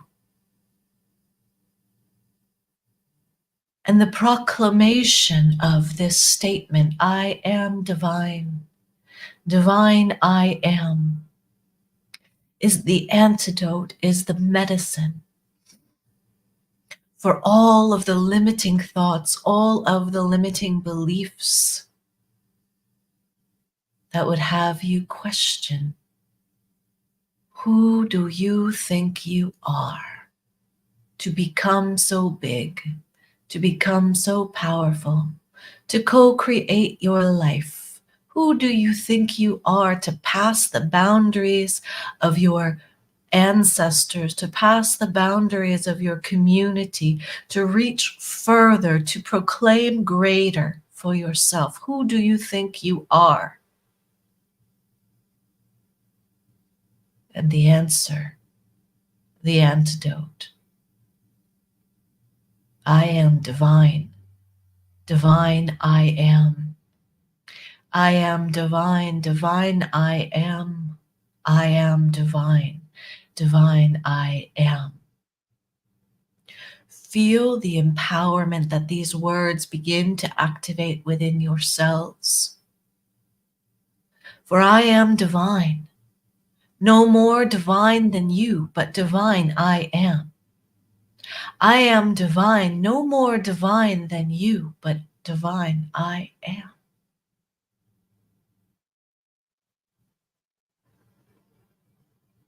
You are proclaiming your oneness with the divinity that is within you and around you. I am divine. Divine I am. And if you wish to speak these words out loud with your own voice, with your own power, you will begin to create a resonance now through your field, through the energetics of your field. And your field will begin to rearrange. Your life will begin to rearrange to reflect this truth that you are proclaiming. I am divine. Divine I am. I am divine. Divine I am. And as you proclaim these words, begin to stand upon this altar within this pool of dragon fire. And as you do so, this golden eye shines down upon you, a great pillar of golden light. Breathe this golden light into the cells of your being. This golden light is the frequency of sovereignty, empowerment, unity. I am divine. Divine I am. I am divine. Divine I am. Allow the gold and allow the words to move into the marrow of your bones. I am divine. Divine I am. I am divine. Divine I am. And notice that you now hold a staff within your hand. A golden staff with a beautiful crystal on the very tip of this staff. I am divine. Divine I am. I am divine. Divine I am. I am divine. Divine I am. And we invite you to take this staff now and draw a sacred circle around yourself 3 times. And as you draw this sacred circle around yourself, the light from the staff begins to emanate outwards, sealing your energy field, your auric field with your own soul signature, with the signature of your divinity, with the signature of your empowerment. You are building a stronger container now for your own spiritual essence to be held within and around your physical body. I am divine. Divine I am. So that you may hold and keep all of the gifts that you have received here today, all of the transformations that you have received here today. Building a beautiful sphere of golden light around you.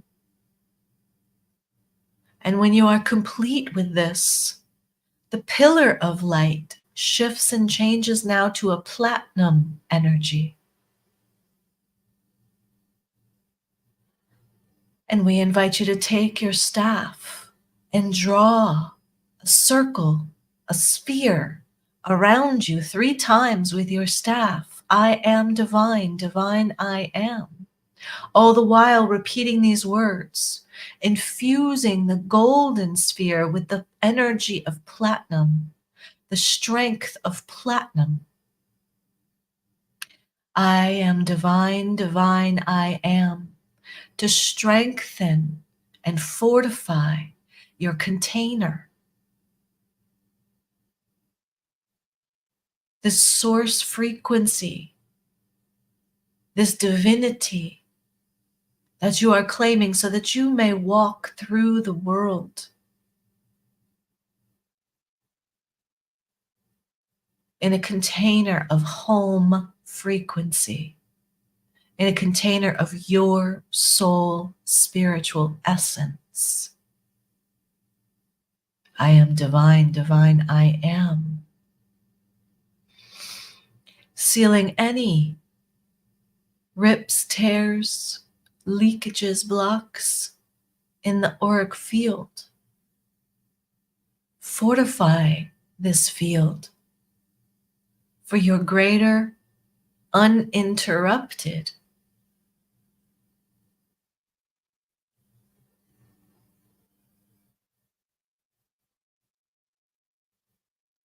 uninfluenced energy field.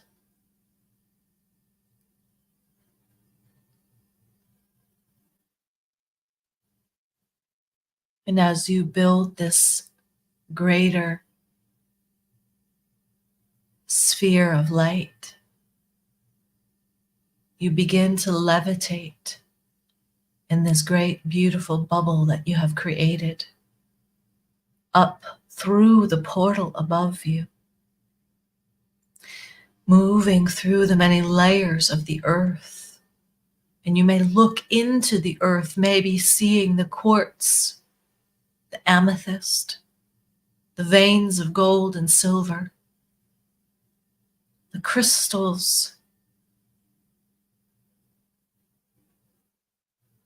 the history within the stones, and allow yourself to absorb into your field any of the qualities of these crystals: citrine, amethyst, lapis, silver, gold, copper.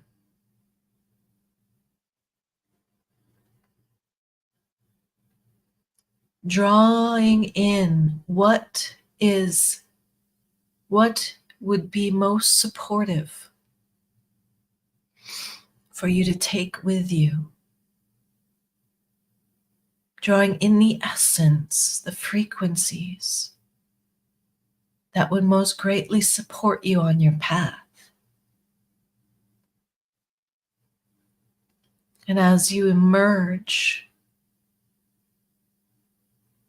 once again upon the surface of the earth,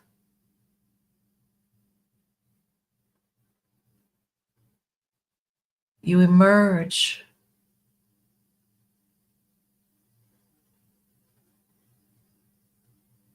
through a great white lotus flower whose petals hold you softly and gently. And this lotus flower carries you across the surface of this pool of water, bringing you gently to the shore.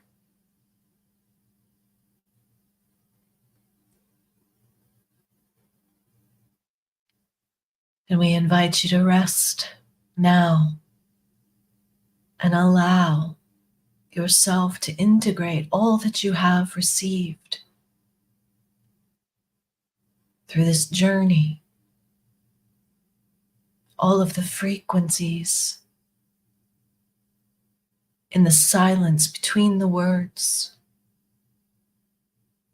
all of the empowerments, conscious and unconscious,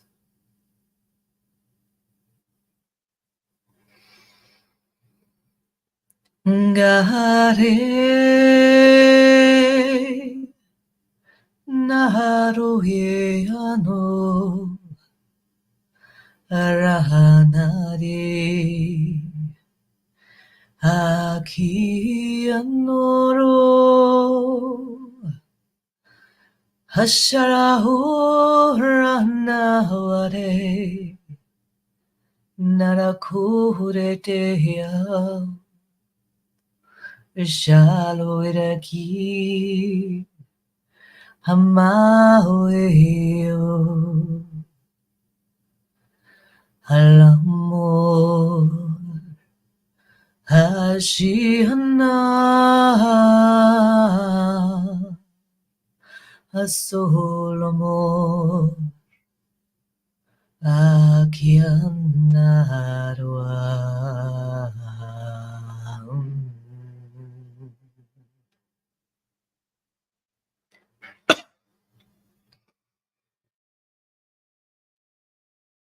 Shanarya narya nara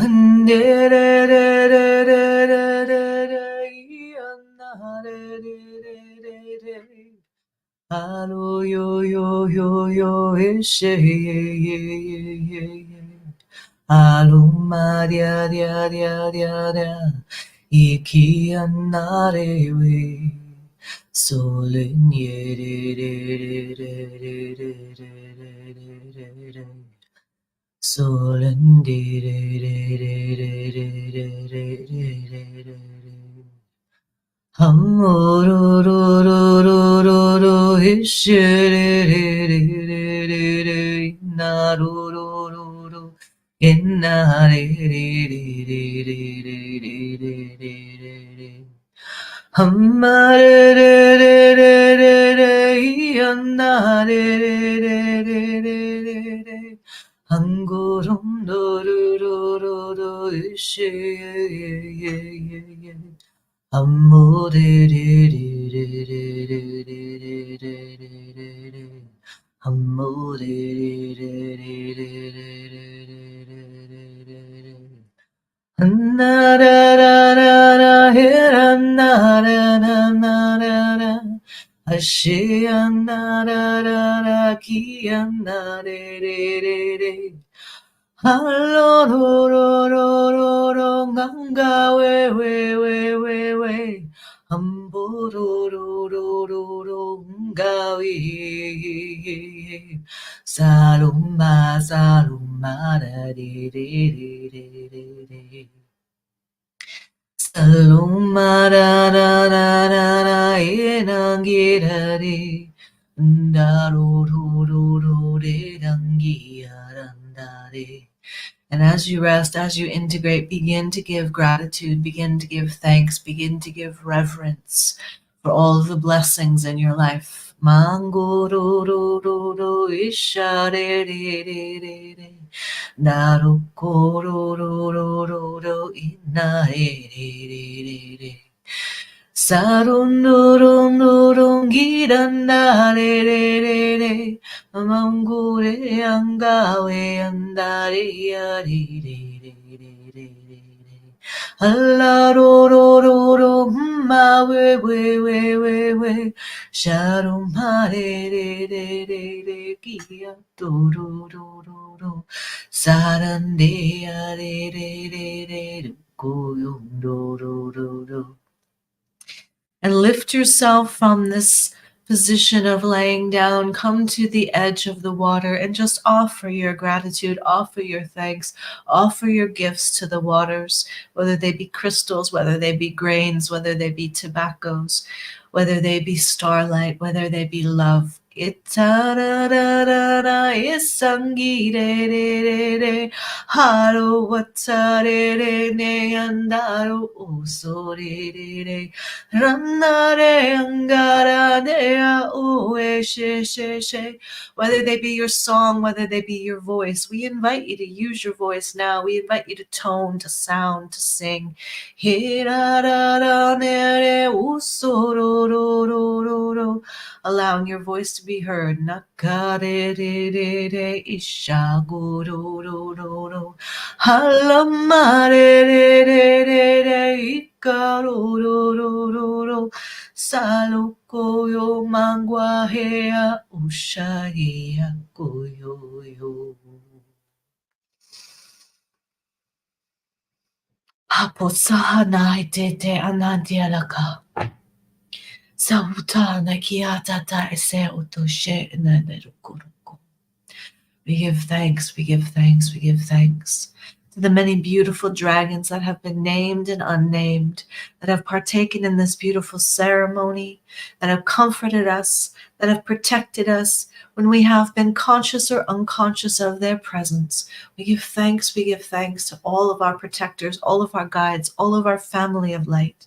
We give thanks, we give thanks, we give thanks to live in a world where we can come together like this in freedom, in sovereignty, expressing ourselves in our own uniqueness, and knowing that we are not alone in our journey of exploration, of consciousness and possibility.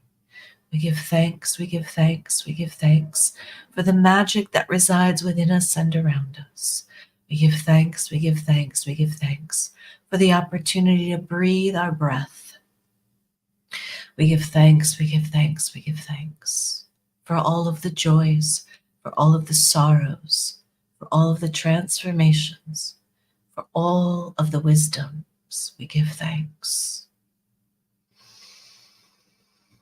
We ask that all that we have received here today to be sealed by the divine, activated, unfolded in grace and ease.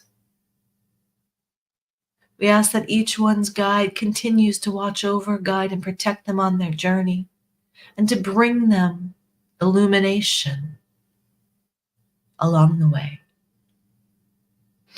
And we say, Amen, Aho, Namaste, beloveds. I honor the light within you that is also within me, that is inherent within all.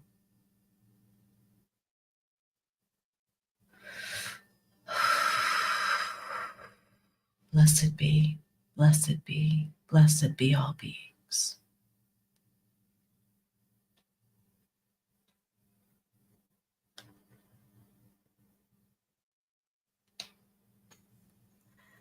I'm just going to pop in real quick and say, let's take 5 minutes, maybe a little less than 5 minutes, to sort of sit in silence and to write down some of your experiences, to drink some water, and to maybe go to the restroom if you need to. And so let's just take a 5-minute break to sort of take care of your own needs. And we're going to be quiet because this space is really important.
Hey, everybody. Thanks so much for all your comments. We encourage you to keep them coming.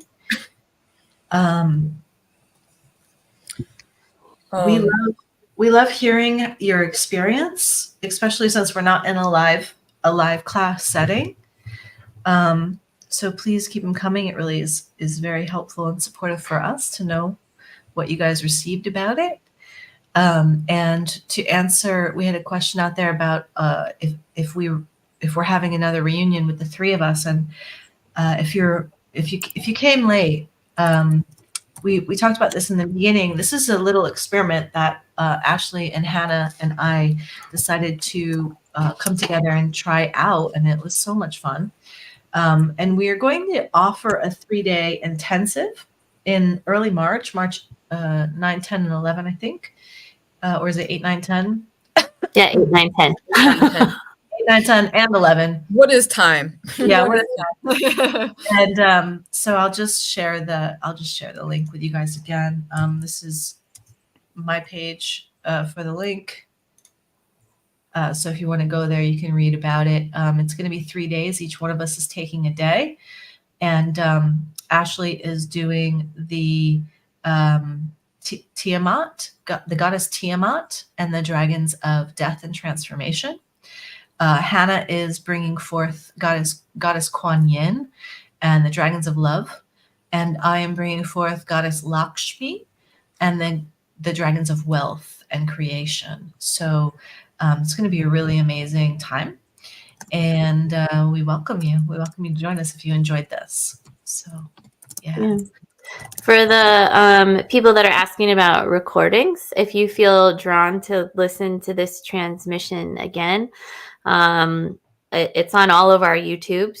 So, and it will be sitting there. And so I definitely encourage you to go back and listen to parts. And the other thing is that if you can't make all of the days, it's okay. For the retreat / 3, the workshop intensive that we're doing together. What I was actually getting during this whole process is that the first day that I'm doing, we're going to kind of like take things apart. And then when Hannah has her day on the Saturday, then you get to kind of like look at the parts and sort of clean the parts. And then on the third day, you get to put the parts back together with Zara. And then the 3 of us will be together to answer questions and to kind of hold some integration space. So if you can't make all of those days, it's okay, because there will be recordings. And I think it's only really important that you do all 3. And it's okay if they're a little bit out of order as well. So, yeah. It's always better if you can be there live, but I get that timing is weird. So. Yeah.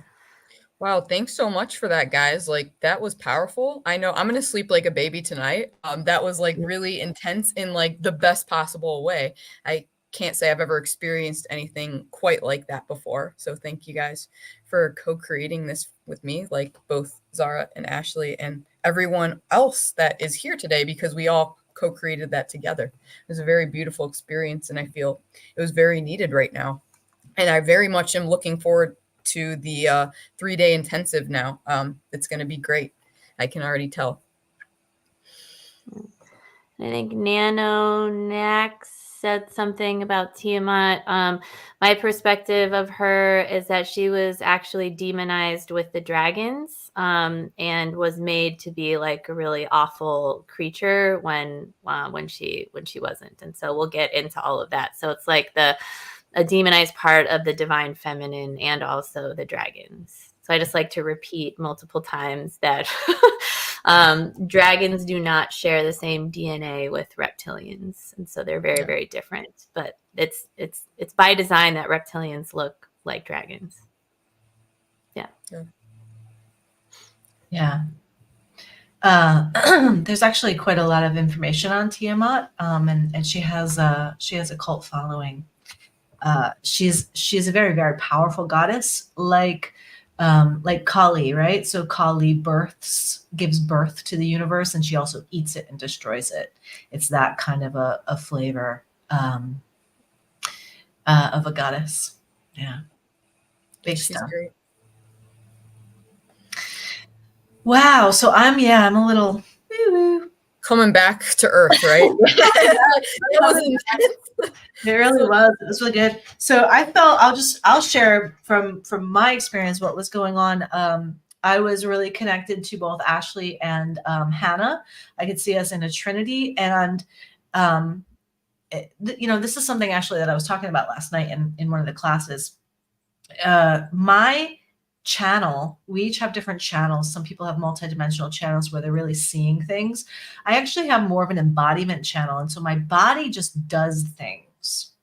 And so what was happening for me was while they were doing their thing, I was behind the scenes over here holding, I wasn't doing this intentionally, it was just my body. I was holding the space of our group, and I was singing and chanting almost the entire time. So I just wanted to share that just to let you know what was going on while they were doing, as well as moving through the journey with these amazing girls here. Yeah. Yeah, that's really cool to hear what was happening for you behind the scenes. It was really funny because when I stopped my transmission and we went to yours, like I started like doing chanting and singing stuff like the whole time, basically that you were talking. And also I think for both of them, I just felt called to like kind of breathe my own dragon's fire and do like the energy code light language stuff with my hands that I always do. So yeah, it was really fun to just kind of play with all three of us together like that. It was a lot of fun. Yep. I had a very similar experience, and I was kind of playing the drum sort of the whole time, and just sort of bringing in some other supportive energies. Part of my energy body in groups splits off and sort of goes around and checks on people too, and sort of might bring in other more grounding energies, because I found myself actually like drinking cacao for a while because I feel like somebody needed it. So inviting in some other sort of plant energies / sort of medicines to come in. So yeah. Mm-hmm. Yeah. Beautiful. Oh my gosh, I'm really excited for the intensive now. This is a great appetizer. I'm trying to put it all on one piece, and I'm very quick with my trigger finger, my send finger. I'm always hanging up on people. So I wanted to put that together with, and I can't see it, with the link. So it's on there. All right. So how's everybody? Do you want to do a little Q&A, or do we want to go right into readings? How are you guys feeling on your, we're talking to the audience now. What are you up for? You want to do a little Q&A? You want to roll into readings? I guess let's give us a 1 for Q&A and a 2 for readings, just to keep it simple. 1 for Q&A, 2 for readings. I don't know why this happens, but that's so magical. I don't. It's like I do. I think it's like my camera or the Facebook or the FaceTime thing. Okay, but it's like it looks like overwhelmingly people want us to do readings. Great. Yay! I'm down for it. I'm here for it. All right. So start throwing your questions up, guys. What do you want to know about yourself or about your life, or get insight in? I will say this. The dragons, the ascended masters, the goddesses, they don't really care about the little things in your life. They really are focused on your spiritual development, your evolution, your expansion. So they often bring in, if we have questions about our life, they'll actually often bring in how to change your perspective, how to change your perspectives, and how to look at things differently. And the other thing is, I find that the frequency, I talk about this a lot in my courses, and I call it soul inquiry, but the way in which we ask the questions. So like there's a difference, and don't worry about it. You can get your questions in here, however. I also want to say that sometimes what appears to be a small thing that like keeps repeating in our life is oftentimes a really big thing. So don't take what Zara just said as like a judgment of like that you have to ask these like really big questions. Because like for me, the cleanliness of my house is very much related to some really deep trauma patterns. And so it just manifests. And it's not like my house isn't dirty, but it's just my perspective of it is that it's like filthy, but it's not. So anyways, the way in which we ask questions is really powerful. And what I mean by that is there's a really big difference between me saying, what the hell is going on? What the hell is wrong with me? And can you please show me what I need to see or know or feel right now, like in this moment? So that's just a really good practice, right? In our personal lives. All right. I guess, Zara, will you be in charge of? You can highlight. Yeah. Okay. Finding the question. Yeah. Sure. Yeah. Here we go. And I encourage you to everyone like to ask some questions that are more. I don't want to. There's nothing wrong with saying what are the next steps, but like focus it a little bit more. Get a little bit more specific. It's helpful for us, and I'm just going to say this for myself. I'm looking at your questions, and they're broad. And I personally need more of a focus to focus in. Like I need it more specific to focus in energetically on what your question is. So I put your question up there, Stephanie. But if you could rewrite that in regards to what is the transformation that you're going through right now? What are you experiencing right now that you want specifics around? All right. So what do we see here? Let's put this intention kind of collectively too. So Zara, when you're looking at them, this is what I sort of like to do is to find a question that is going to serve the people that are here right now. So it might not be the first person that asked the question, but if you sort of scan those and feel one that like that way we're responding it and it's going to serve like a lot of people that are listening. Collective. Yeah. And like we said at the beginning too, just another reminder that everything that we're going to cover here, it's for you. Even if you aren't the one that asked it, even if you weren't aware that it's something you needed, everything happens for a reason. Everything is connected. So if we are answering someone else's question, there's something in that's for you too, even if it doesn't look exactly like it does for that other person. So I would encourage everyone to just trust their own intuition on what comes through for them and what you're receiving and what's coming to mind, like when you hear these questions and what we're saying afterwards.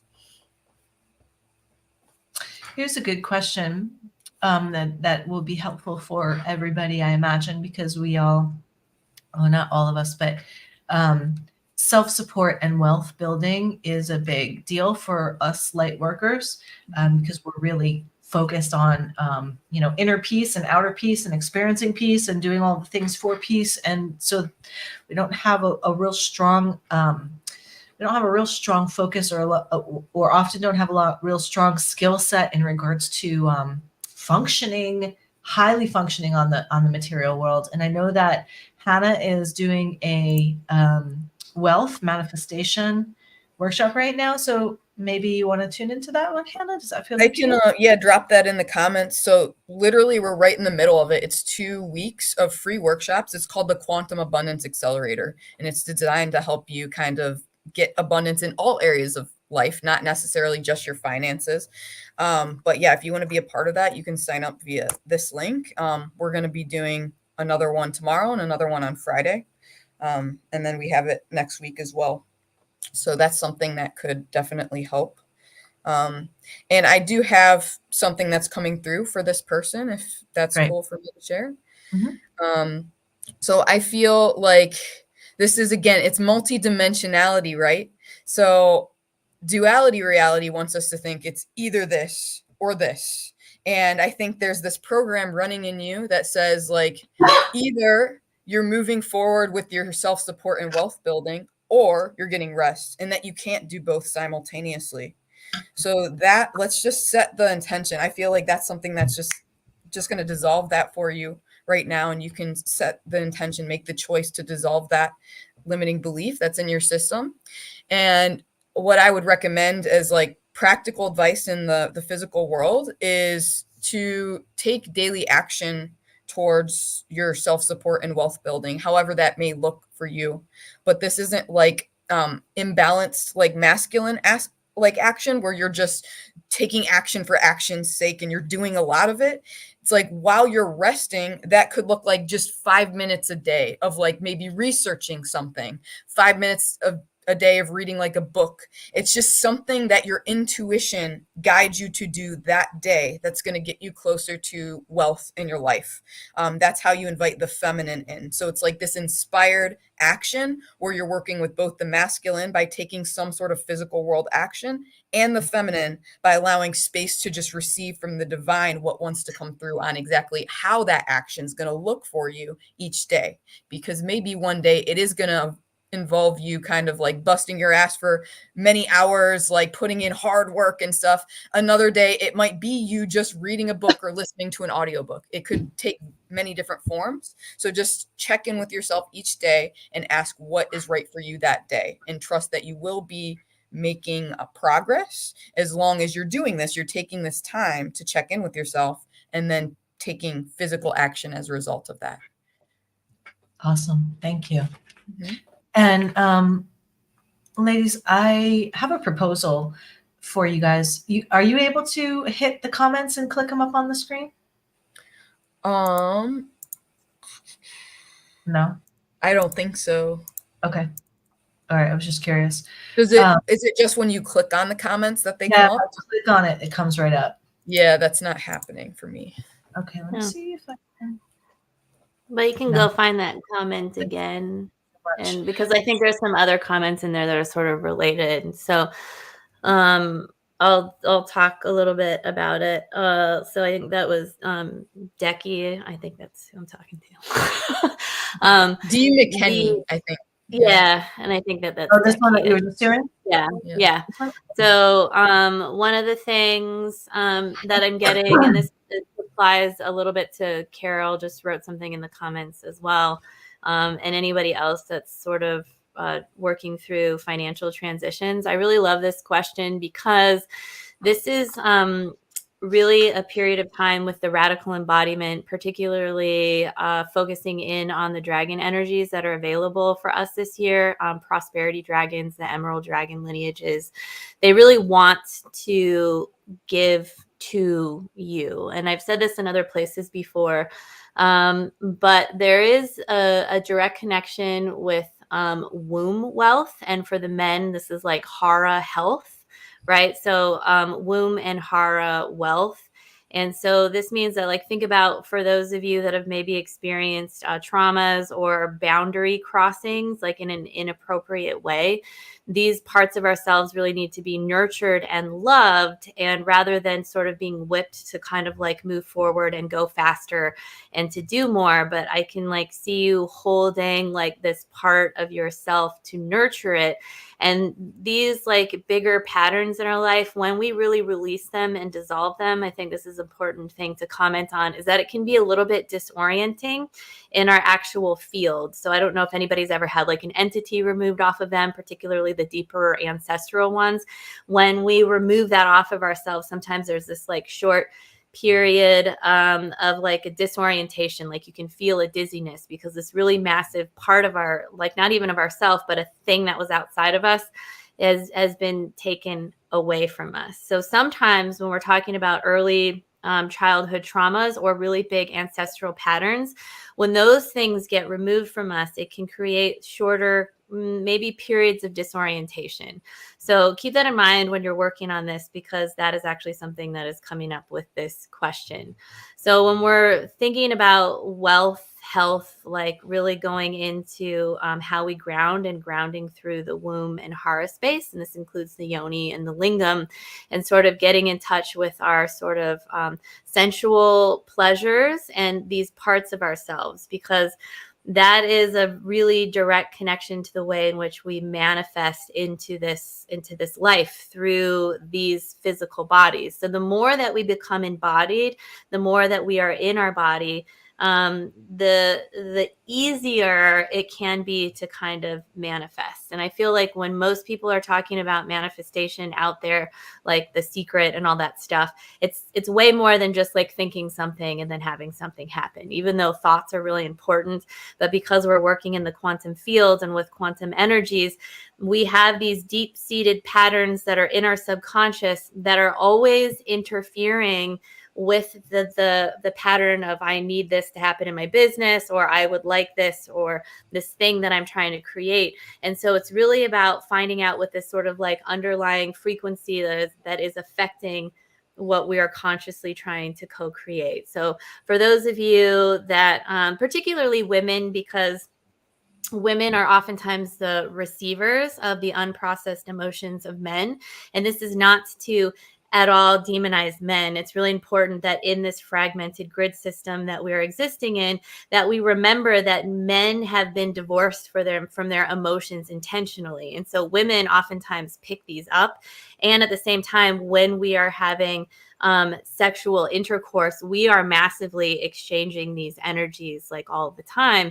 So working with the womb and hara energies and really thinking of like your lingam as what it translates to, but like a sword of light is really important. So I find that, and this is like with like men and women, right? But when women and women are together too, the same sort of things are happening. Whenever we have intimate relationships with human beings and the sexual energies are there, we're really, really opening up portals and sort of doing this like swapping of energies. So if you are in a relationship with someone, a lot of times when you're trying to co-create something together, in that togetherness, it's both of your energies. Like, so it's almost like not twice the work, but it's like both of you are trying to get something done. So both of the patterns that are creating like frequencies of incoherence and interference are there. So particularly for those of you that are in any sort of like coupledom togetherness,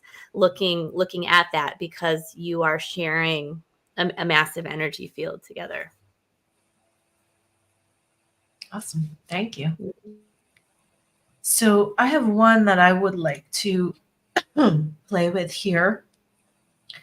And instead of showing or telling in regards to this one, what I'd like to do with you guys is just do a quick prayer and cleansing that I can take you all through. So anyone that is listening that has someone or it could be a person and or a situation that is weighing heavily on you, or you feel tied to, that you're trying to liberate yourself from. And this could be like this could be anything. So it could be like a situation at work that was there was a conflict, and you're feeling the conflict still. You're still chewing on it, things that you're still chewing on. So this can be worked with a person or a situation that you're still feeling the energy to. You're still attached to the cords. So I'll take you through a little. I just want to add something really quick. This is just coming through for me, is like, for me, what just came up is there's a person that's no longer in my life physically and hasn't been for like a year, but I feel, I guess, echoes of this person in current situations and current relationships with people that are getting very frustrating. So I just wanted to throw it out there too, that maybe it's who needs to be released is someone who is physically released from you right now, but you still think about them a lot. You feel like there's some sort of energetic connection, and you can presence that. Yeah. Awesome. So this is a prayer that I use in my Violet Alchemy sessions, and it was given to me by one of my teachers, Amaya. And I'm just going to change the wording a little bit because we're working with dragons. So we'll be working with dragons. So this is what to clear this stuff and this connection and fully release it, there's some things. So I'll invite you to repeat after me. We're still in this beautiful sacred space that we created from the beginning and through our ceremony. So you're being held, and you're continuing to be held. So this is a repeat after me. With all of the love, light, and power of my soul, I now call back and integrate all of the energy I may have lost in a negative way in regards to name the person or situation, and take 3 deep breaths in.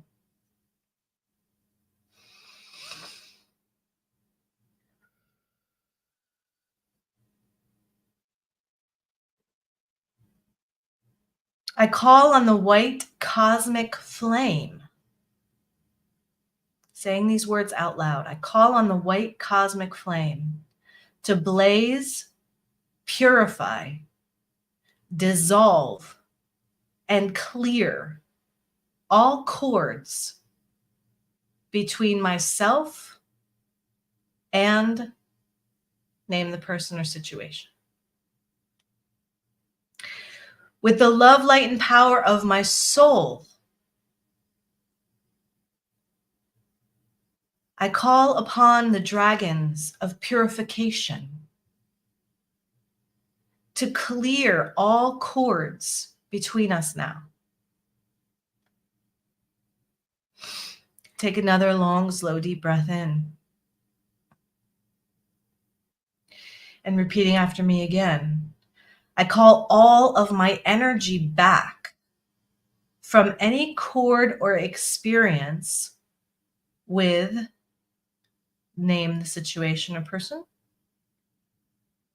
I apologize to name the situation or person for any negative energies I may have projected consciously or unconsciously upon their being. And I now release all need or want of anything from their being into the light of God. I now release all need or want of anything from their being into the light of God. Take some long, slow, deep breaths. And on the exhale, imagine that you're lifting this energy, the needs and the wants. So there's a need or wants oftentimes for gratitude, for appreciation, for apologies, for them to be different, for them to choose different, for them to behave different. I now release all need or want of anything from their being into the light of God.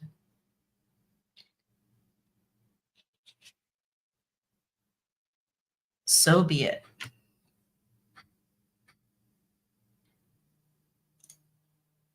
All right. And so let's see here. Ashley and Hannah, are you guys looking at the comments? Is there anything that's pulsing you?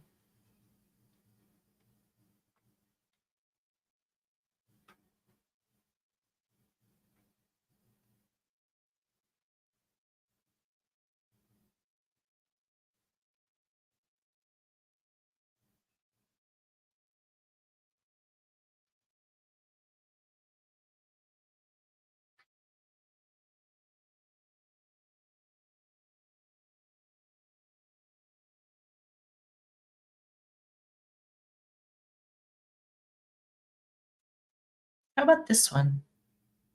You guys have anything for this one? Okay, good. Thank you for just picking something because I was like, oh, my eyebrows. I know. I was like, oh, there's like a bunch that are calling to me right now. Which one to pick?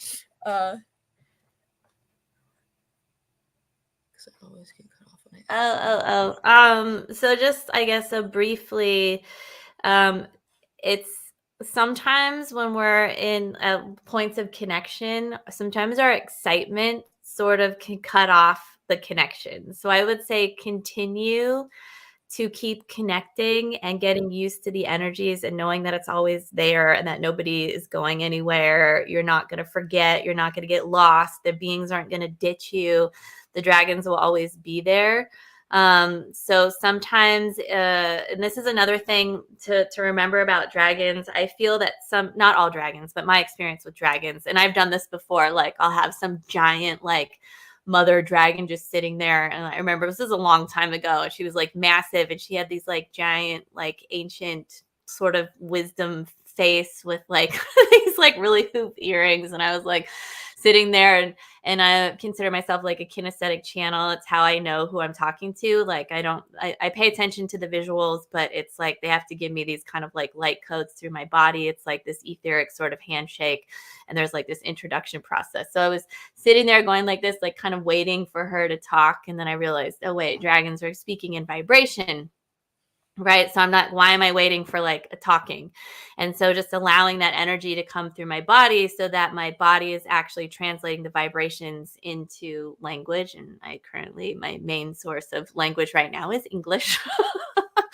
But it, you know, could come in other languages. So that is some of it. So it's one, sometimes we have these connections and we can get really excited.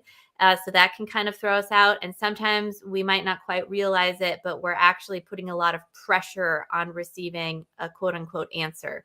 So I always invite people every time. First of all, there is no such thing as an answer, but there is advice and there is guidance. And the more that you are on your journey and you begin to expand, what was one way of thinking or believing, because I also believe that belief systems are only temporary placeholders. So as you expand, that guidance will also be able to expand with you. So when we just release the pressure that this, like, you know, especially if we're asking, should I leave this relationship? Do I need to divorce my spouse or whatever it is? We're going to have a lot of attachment to that answer or that question. And sometimes we also have attachment to the guidance that is coming through, because we know deep down that if we get that response, like we can't unknow what we know. And so if you know something, sometimes that means that you're really going to have a lot of changes that are going to start happening in your life. So sometimes it's our own resistance that is kind of preventing us from really like getting it. And remember that you have divine will and you have courage. And so when you receive the guidance, you kind of get to decide how you're going to follow that. And you also don't have to follow it, right? But I mean, sometimes we don't have to follow it, but we're going to end up following it because like it's going that way anyways. And maybe we're not supposed to be with that person, or all of these things are going to like happen to make it happen. But I just encourage you to just keep connecting and just releasing pressure that you might be putting in on that communication. And I guess what's coming through for me for this is, yeah, like, of course, everything you said. And I think this dragon wants them to know that the answers don't lie outside of you. The answers don't lie with this dragon or with anyone else. They lie within you. And this is maybe what this situation is trying to elicit from you, is that you have the answers already. You already know. That's what I feel like. You already know. And so I think this dragon wants you to maybe tune into your body and just feel what you already innately know to be true, because you do have the answer. And you might be claircognizant.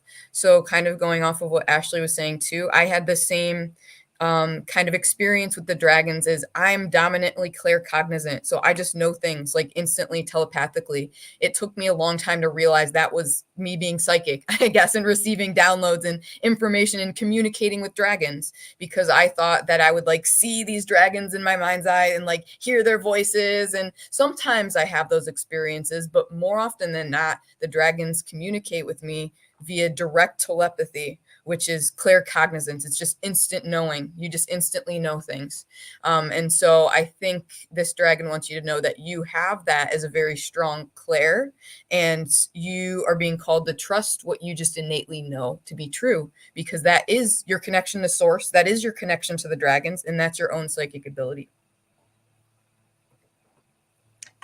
That's an awesome topic of conversation, actually. And it's something that it was a really big deal for me, because, and that's probably why I jive with these two girls, because we all have a similar kind of feel. I think we're all like cognizant body kind of people.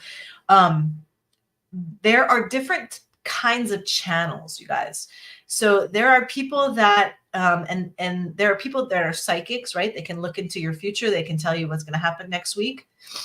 I'm not one of those. There are people that can sort of like open up doorways and they can see all the ascended masters and they can see all the dragons and they can see all the flowers and everything that's happening. I'm not one of them.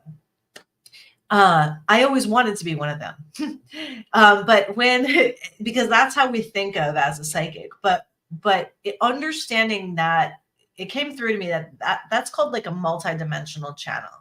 There's also a healer channel, and the healer channel is the person that's actually embodying the frequency of the thing, right? So of the dragon, sort of, you're looking through the dragon's eyes, or you're feeling the dragon around you, or the goddess around you, or whatever, and your hands are moving. Like, this is what happens to me when I'm going to temples. I just start moving my hands around, and I don't have any conscious awareness of it, but there is an inherent knowingness in my being of what's happening while my hands are moving around or while my body's moving.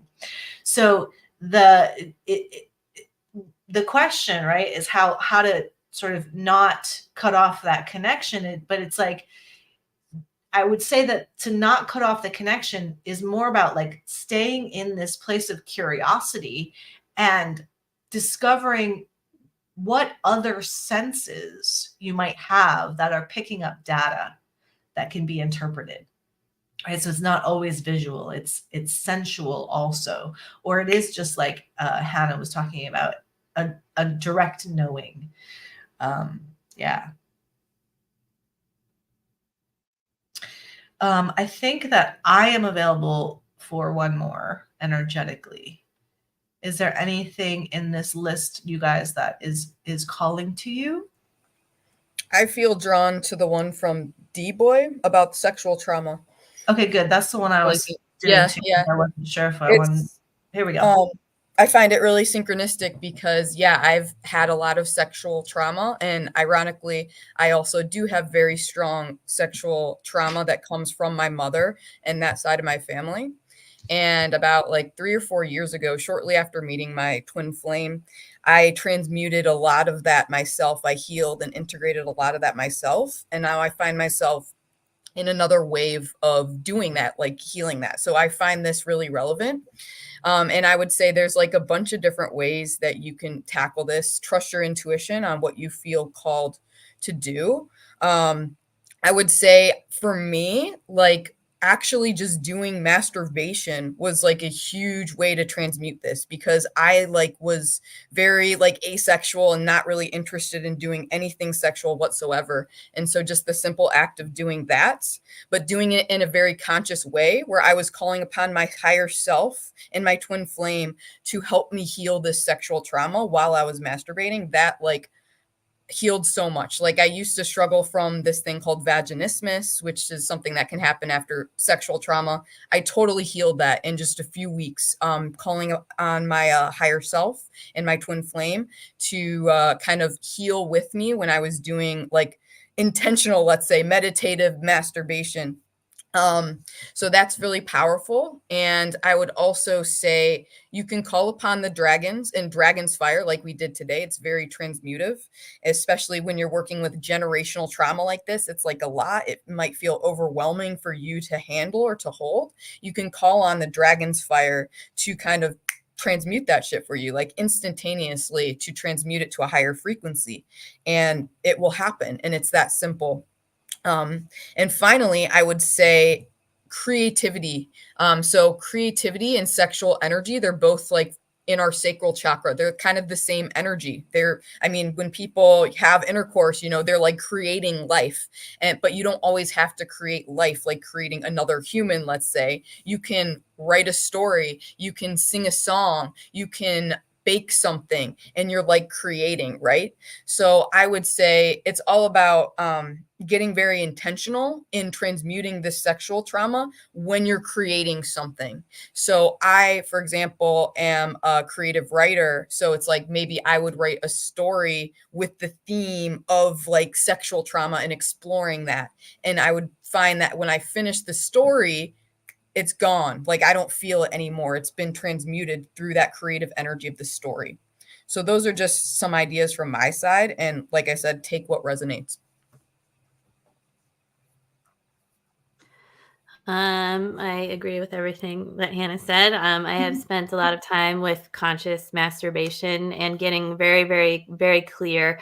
And in those spaces, I've always been guided not to use tools, but to use my own hands, because there are points, and I'm talking about a female body right now, but if you happen to have a lingam, there are still energy points on the lingam, but inside of the womb, it's the same. There are points in there, and you don't need to be a womb or yoni or lingam specialist to know this, but you can trust your own body. So calling in ancestors, and I wasn't even necessarily calling them in, but they were showing up. I also have a lot of deep sexual trauma that I've been working through, and it's really, really quite intense, like, to say, like, to the least. Yeah. And yeah, so if you happen, so for those of you that have experienced like big sexual trauma, I do feel that there isn't, we're not comparing like traumas here, but there's a lot of times if it's early childhood trauma, it kind of manifests a little bit differently. So it can, like, a different approach can be beneficial versus if it's sort of like maybe an acute rape or something that happened when you were older. Because with the early childhood trauma stuff, it creates a different set of patterns that kind of go out. And so when you're working in that, you're working with a lot of different patterns that are touching each other. So yes, calling in the dragons, I get really, really specific about it. Like, I'm not trying to connect sexually with any energies, right? Because like this is how we reclaim body sovereignty, like just me and just my energies. And I always feel like the dragons show up and sort of like turn their backs, right? So like nobody's looking, nobody's watching, and it's not really about that, but that it's a really safe and protective space. And then a lot of the ancestors, a lot of these really powerful energies come in, and then you like find yourself actually going into your body, into doing a lot of shadow work. So this is actually a really powerful entry point for me to do really deep shadow work inside the womb space. And you can do the same with the lingam, right? Like remembering that the lingam, again, is a wand of light. And if your wand of light doesn't feel like a wand of light anymore because it's been abused, and if there's been any other entry points in your body that you didn't want to, like including like the mouth. The mouth is one of the few areas of our body that is actually holding masculine and feminine frequencies in that sort of portal and space. And so if it has ever been like abused in sort of a misconduct of sexual energy, that's an important area to kind of take care of. Also, finding a really safe body worker that you can go to that might need to be same gendered, and sometimes going to a different gender or maybe somebody that's gender neutral might be a good place to go for some people, or people that are definitely queer friendly and know how to hold the different kind of spaces for that, and don't have judgment, because your body is being touched. And so sometimes just having our body being touched can be very overwhelming, and it can be a lot. So going to somebody that's very trauma informed, because I find that having a witness in these spaces can be really helpful. Because not always pushing yourself to experience things that are challenging can sometimes be re-traumatizing, because trauma often happens when it's too much, too fast, too soon. So being really aware of that, and actually beginning to connect with your body, to ask what the body needs, like, and to know what its comfort level is, and just to be soft and expect that there's going to be layer. And if you happen to have access to somebody that is very conscious, having conscious sexual interactions, and having like creating a sacred sexual experience with someone else that is conscious and can help hold space for that, when you are ready for that, is hugely powerful, and re-experience particularly similar sexual positions that you may have experienced, like rape or trauma from, and re-experiencing those in a new, in a different, higher vibrational way, can actually go in there and help dissolve some of those patterns. But again, you have to be able to trust that person. They can be multi-dimensional connections, like in a human form, right? Because when we have relational trauma, we need a physical person there, whether it's a body worker or somebody that we're having sacred sexual relationships with, that can actually show up and witness us in these, because it's shame. It's just full on shame that is there. And this is when we want to dissociate. It's when we want to not be in our body and just get out, right? So it's having awareness of that and working really gently and sort of softly during that, which might absolutely start out like first with yourself, and then maybe just a licensed massage therapist that also does energy work. Maybe you can't like that's all too much and you just want to get some sacral work, but just like a hand touching your body in a very gentle way. There's also people that work. I know this is more for women because this is just my experience, so I'm sorry, but they're like womb workers. They go in and they find points in your womb and they release these points, right? And so you're working with a sort of same gendered person. So there's a lot of different approaches that you can take, but it's really about finding and guidance with your body. And I also agree with, like, we are both the creators and the created ones. And I have found that when I was in grad school, because I have a master's in fine art, like I've never really felt like I had like much of a libido before. But when I was like in this really intense creating space all of the time, my libido was sort of like more activated during that time. So if you are wanting to be in a creative space, and to keep in mind that creating can be in writing, it can be in drawing, it can also be in gardening, and it can be in cooking. But creativity is also one of the fastest ways to get into alignment with source. But it's like, how do you want to create? Could be creating businesses. Like I have a lot of people in my life that love spreadsheets and they love helping you create with numbers, which is like really not my forte, but they get excited. So it's that thing that like lights you up, that's where your creative sort of frequency is. And so giving yourself permission to read, to write, to paint, and to not have to be a professional or to be really like good at it, because that's problematic. So yeah.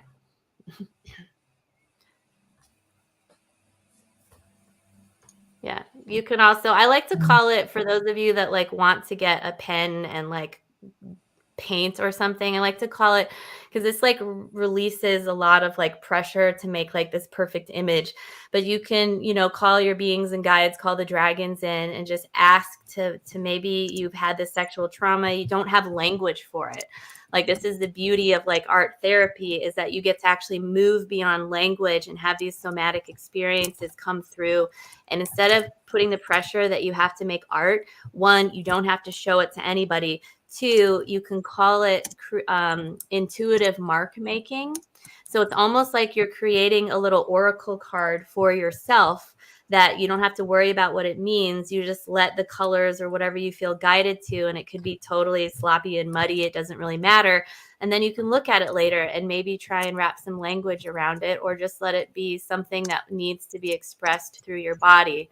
In some of my coaching one-on-one sessions, I've had people that they had breast cancer and some other stuff. And so we did like breast imprints, like painting the breasts with paint and then kind of pressing them against paper, and doing this sort of whole body interaction with paper and paint, so that we can really let it be a full and complete expression that doesn't have to be like this magnificent artwork. Because there's a lot of people out there and artists that it's actually the process of their work that is the artwork itself, not so much what you end up with, but the actual process of it. I mean, and all this stuff is in like the MoMA and all kinds of things, because it's the process of the body interacting with the paint itself, and this sort of very visceral and tactile experience, not necessarily like, this is this beautiful like in landscape that I've created, I'm going to put it on the wall. While that's also beautiful,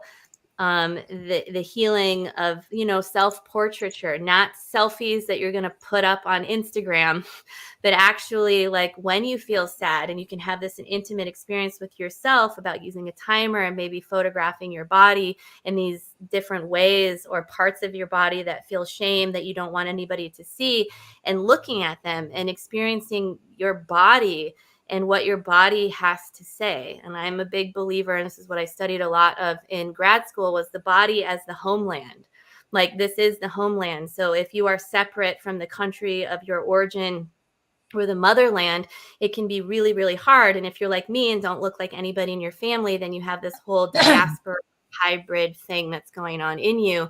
And so feeling your body and allowing it to express itself, whether it's through language or poetry, but freeing it from having to have language sometimes is really helpful. So you could, let your body express itself through something, and then go into like, okay, now my mind would like to also have something to say, and then go into more of a poetic inquiry and story writing, like what Hannah was talking about.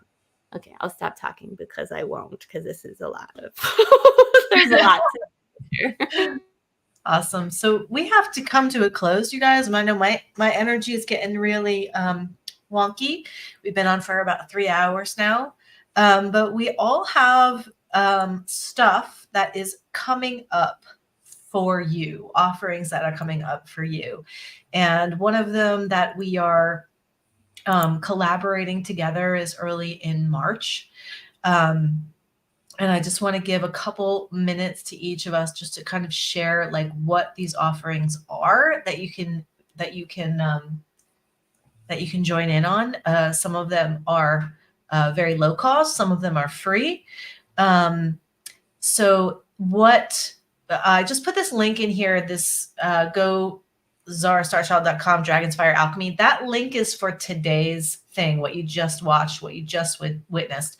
But if you are watching this live and you didn't register through the link, we invite you to register through the link now, and then you will receive all of the links, all of the descriptions of what we're about to talk about for the other stuff that's happening in a few days. So go ahead and register for that link. That way you'll get on the news list. You'll get your email will be had by all three of us. You can always unsubscribe later if if you're not driving, but at least you'll get all of the information that of the stuff that's happening very soon, very, very soon. So yeah, absolutely take that opportunity to go ahead and register for that right now while it's on the screen. At least pull it up in your tab. And I'll just start. I'm going to do a quick run through because we promised that we'd be done by 5, but it looks like we're going over a little bit. Ish. We said ish. Yeah. I love ish in all my emails. Okay, so I can't even show you. So the first thing I want to tell you about is a Tablets of Grace series that I just completed in January and February. And since the completion of it, we took these Tablets of Grace and we activated them through the chakras. This was the second time that I took a group through this process. And since I've taken this group through the second time I've done this now, what's happening for me is these tablets are activating now in my chakras spontaneously.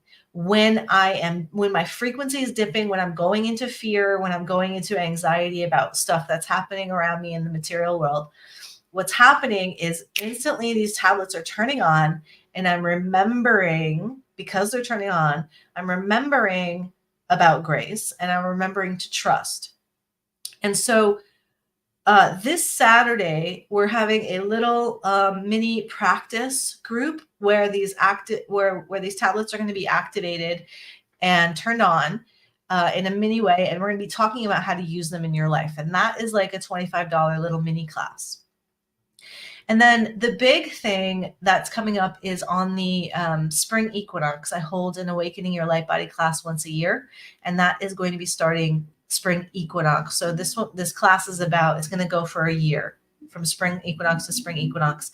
And it's a support in awakening your light body and self-mastery of your physical body, mental body, emotional body, and your spiritual body, and an integration of those in your consciousness. It trains your brain how to interpret the non-physical data of your soul, your spirit, and brings you greater self-mastery of your divine gifts. So I'll leave it at there, and I will email you guys the details of that. If you're interested, you could look at it further.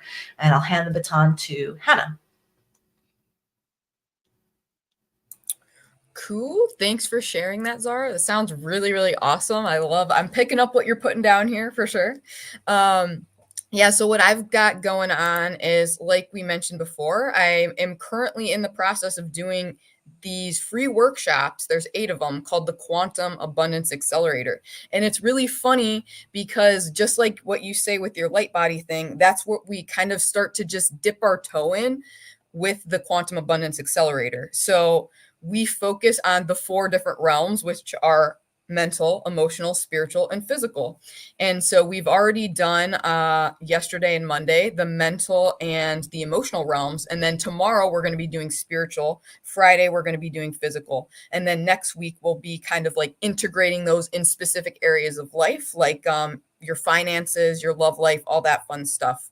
So it's a totally free offering. There's no excuse not to join. Yeah, so we just put it there. I'll drop it in the chat again. So you can sign up now, and there's also recordings available. So if you are just signing up now, you can totally watch the recordings that you missed, and you'll have access to these recordings for like the next few weeks. And basically all of this leads up to my big offering, which is called Dragon Wealth. And it is this program that teaches you how to generate wealth in all areas of your life. And we work with the wealth dragons to do that, and you'll meet your personal wealth dragon guide, and we learn how to start generating money, specifically doing what you're passionate about, doing what you genuinely feel like called to do, because so many light workers I see are kind of not doing what they really want to do, right? You're maybe doing it but just part-time, or you're just doing it for free or whatever. And as someone who over the past few years has stepped full-time into doing this kind of work, I feel it's part of my mission to teach other people how to do the same thing. And so that's kind of what we focus on in Dragon Wealth. It's a deep dive over the course of like 6 months. We got a really cool community, and enrollment for that is actually open now, but it will be closing in a few weeks. So that's what I got on the agenda. And I will just say about the thing that the 3 of us are doing together, the 8th, the 9th, and the 10th of March, I believe. So for my day of that, where we're working with Kuan Yin and the Love Dragons, we're going to work on fostering self-love first and foremost. So if you struggle to love yourself, which I think we all do to some capacity, that is going to be the focus of that, and imbuing that like divine mother energy. And then from there, that allows you just by extension, by natural extension, to kind of magnetize love in your external reality as well, regardless of if it's romantic or like platonic or familial or whatever. But that's definitely the intention for this workshop that I'm hosting collectively with these lovely ladies. And I'm very much looking forward to it. So that's what I got for you guys. All right. Woohoo! So many things to do and be. I have a light language activation and healing program, which is actually starting next week, and it's really awesome. You heard Zara's amazing light language tonight, and also mine. This is for both people that are practitioners and for people that want to use it for personal use. So even if you already have your light language activated, this is still a really great place to expand it. And if you're very new to it, it's still a place to have it activated. So even if it's already activated, you can always activate it more, just like we can always do more activations and embody more, because light language moves through our voices and in sound, like you heard tonight. It also moves through our hands, like you saw some of us doing tonight, moves through our bodies. It moves through our art practices and our writing. And the way in which that works is it's all different, and it's all sort of meeting our energy in our physical bodies and in like different ways. So I also get a lot of artists that come in and want to include light language in their work. We talk about translation and everything else. If you are somebody that sits with plant medicine, this can be a really beneficial program for you as well, because it definitely incorporates into your plant medicine and more psychedelic journeys. But it's very grounding and expansive, for lack of a better word. And it can really help in your relationships, and also incorporating light language in your sort of sacred sexual experiences, and in all of the kind of like womb and wound healing.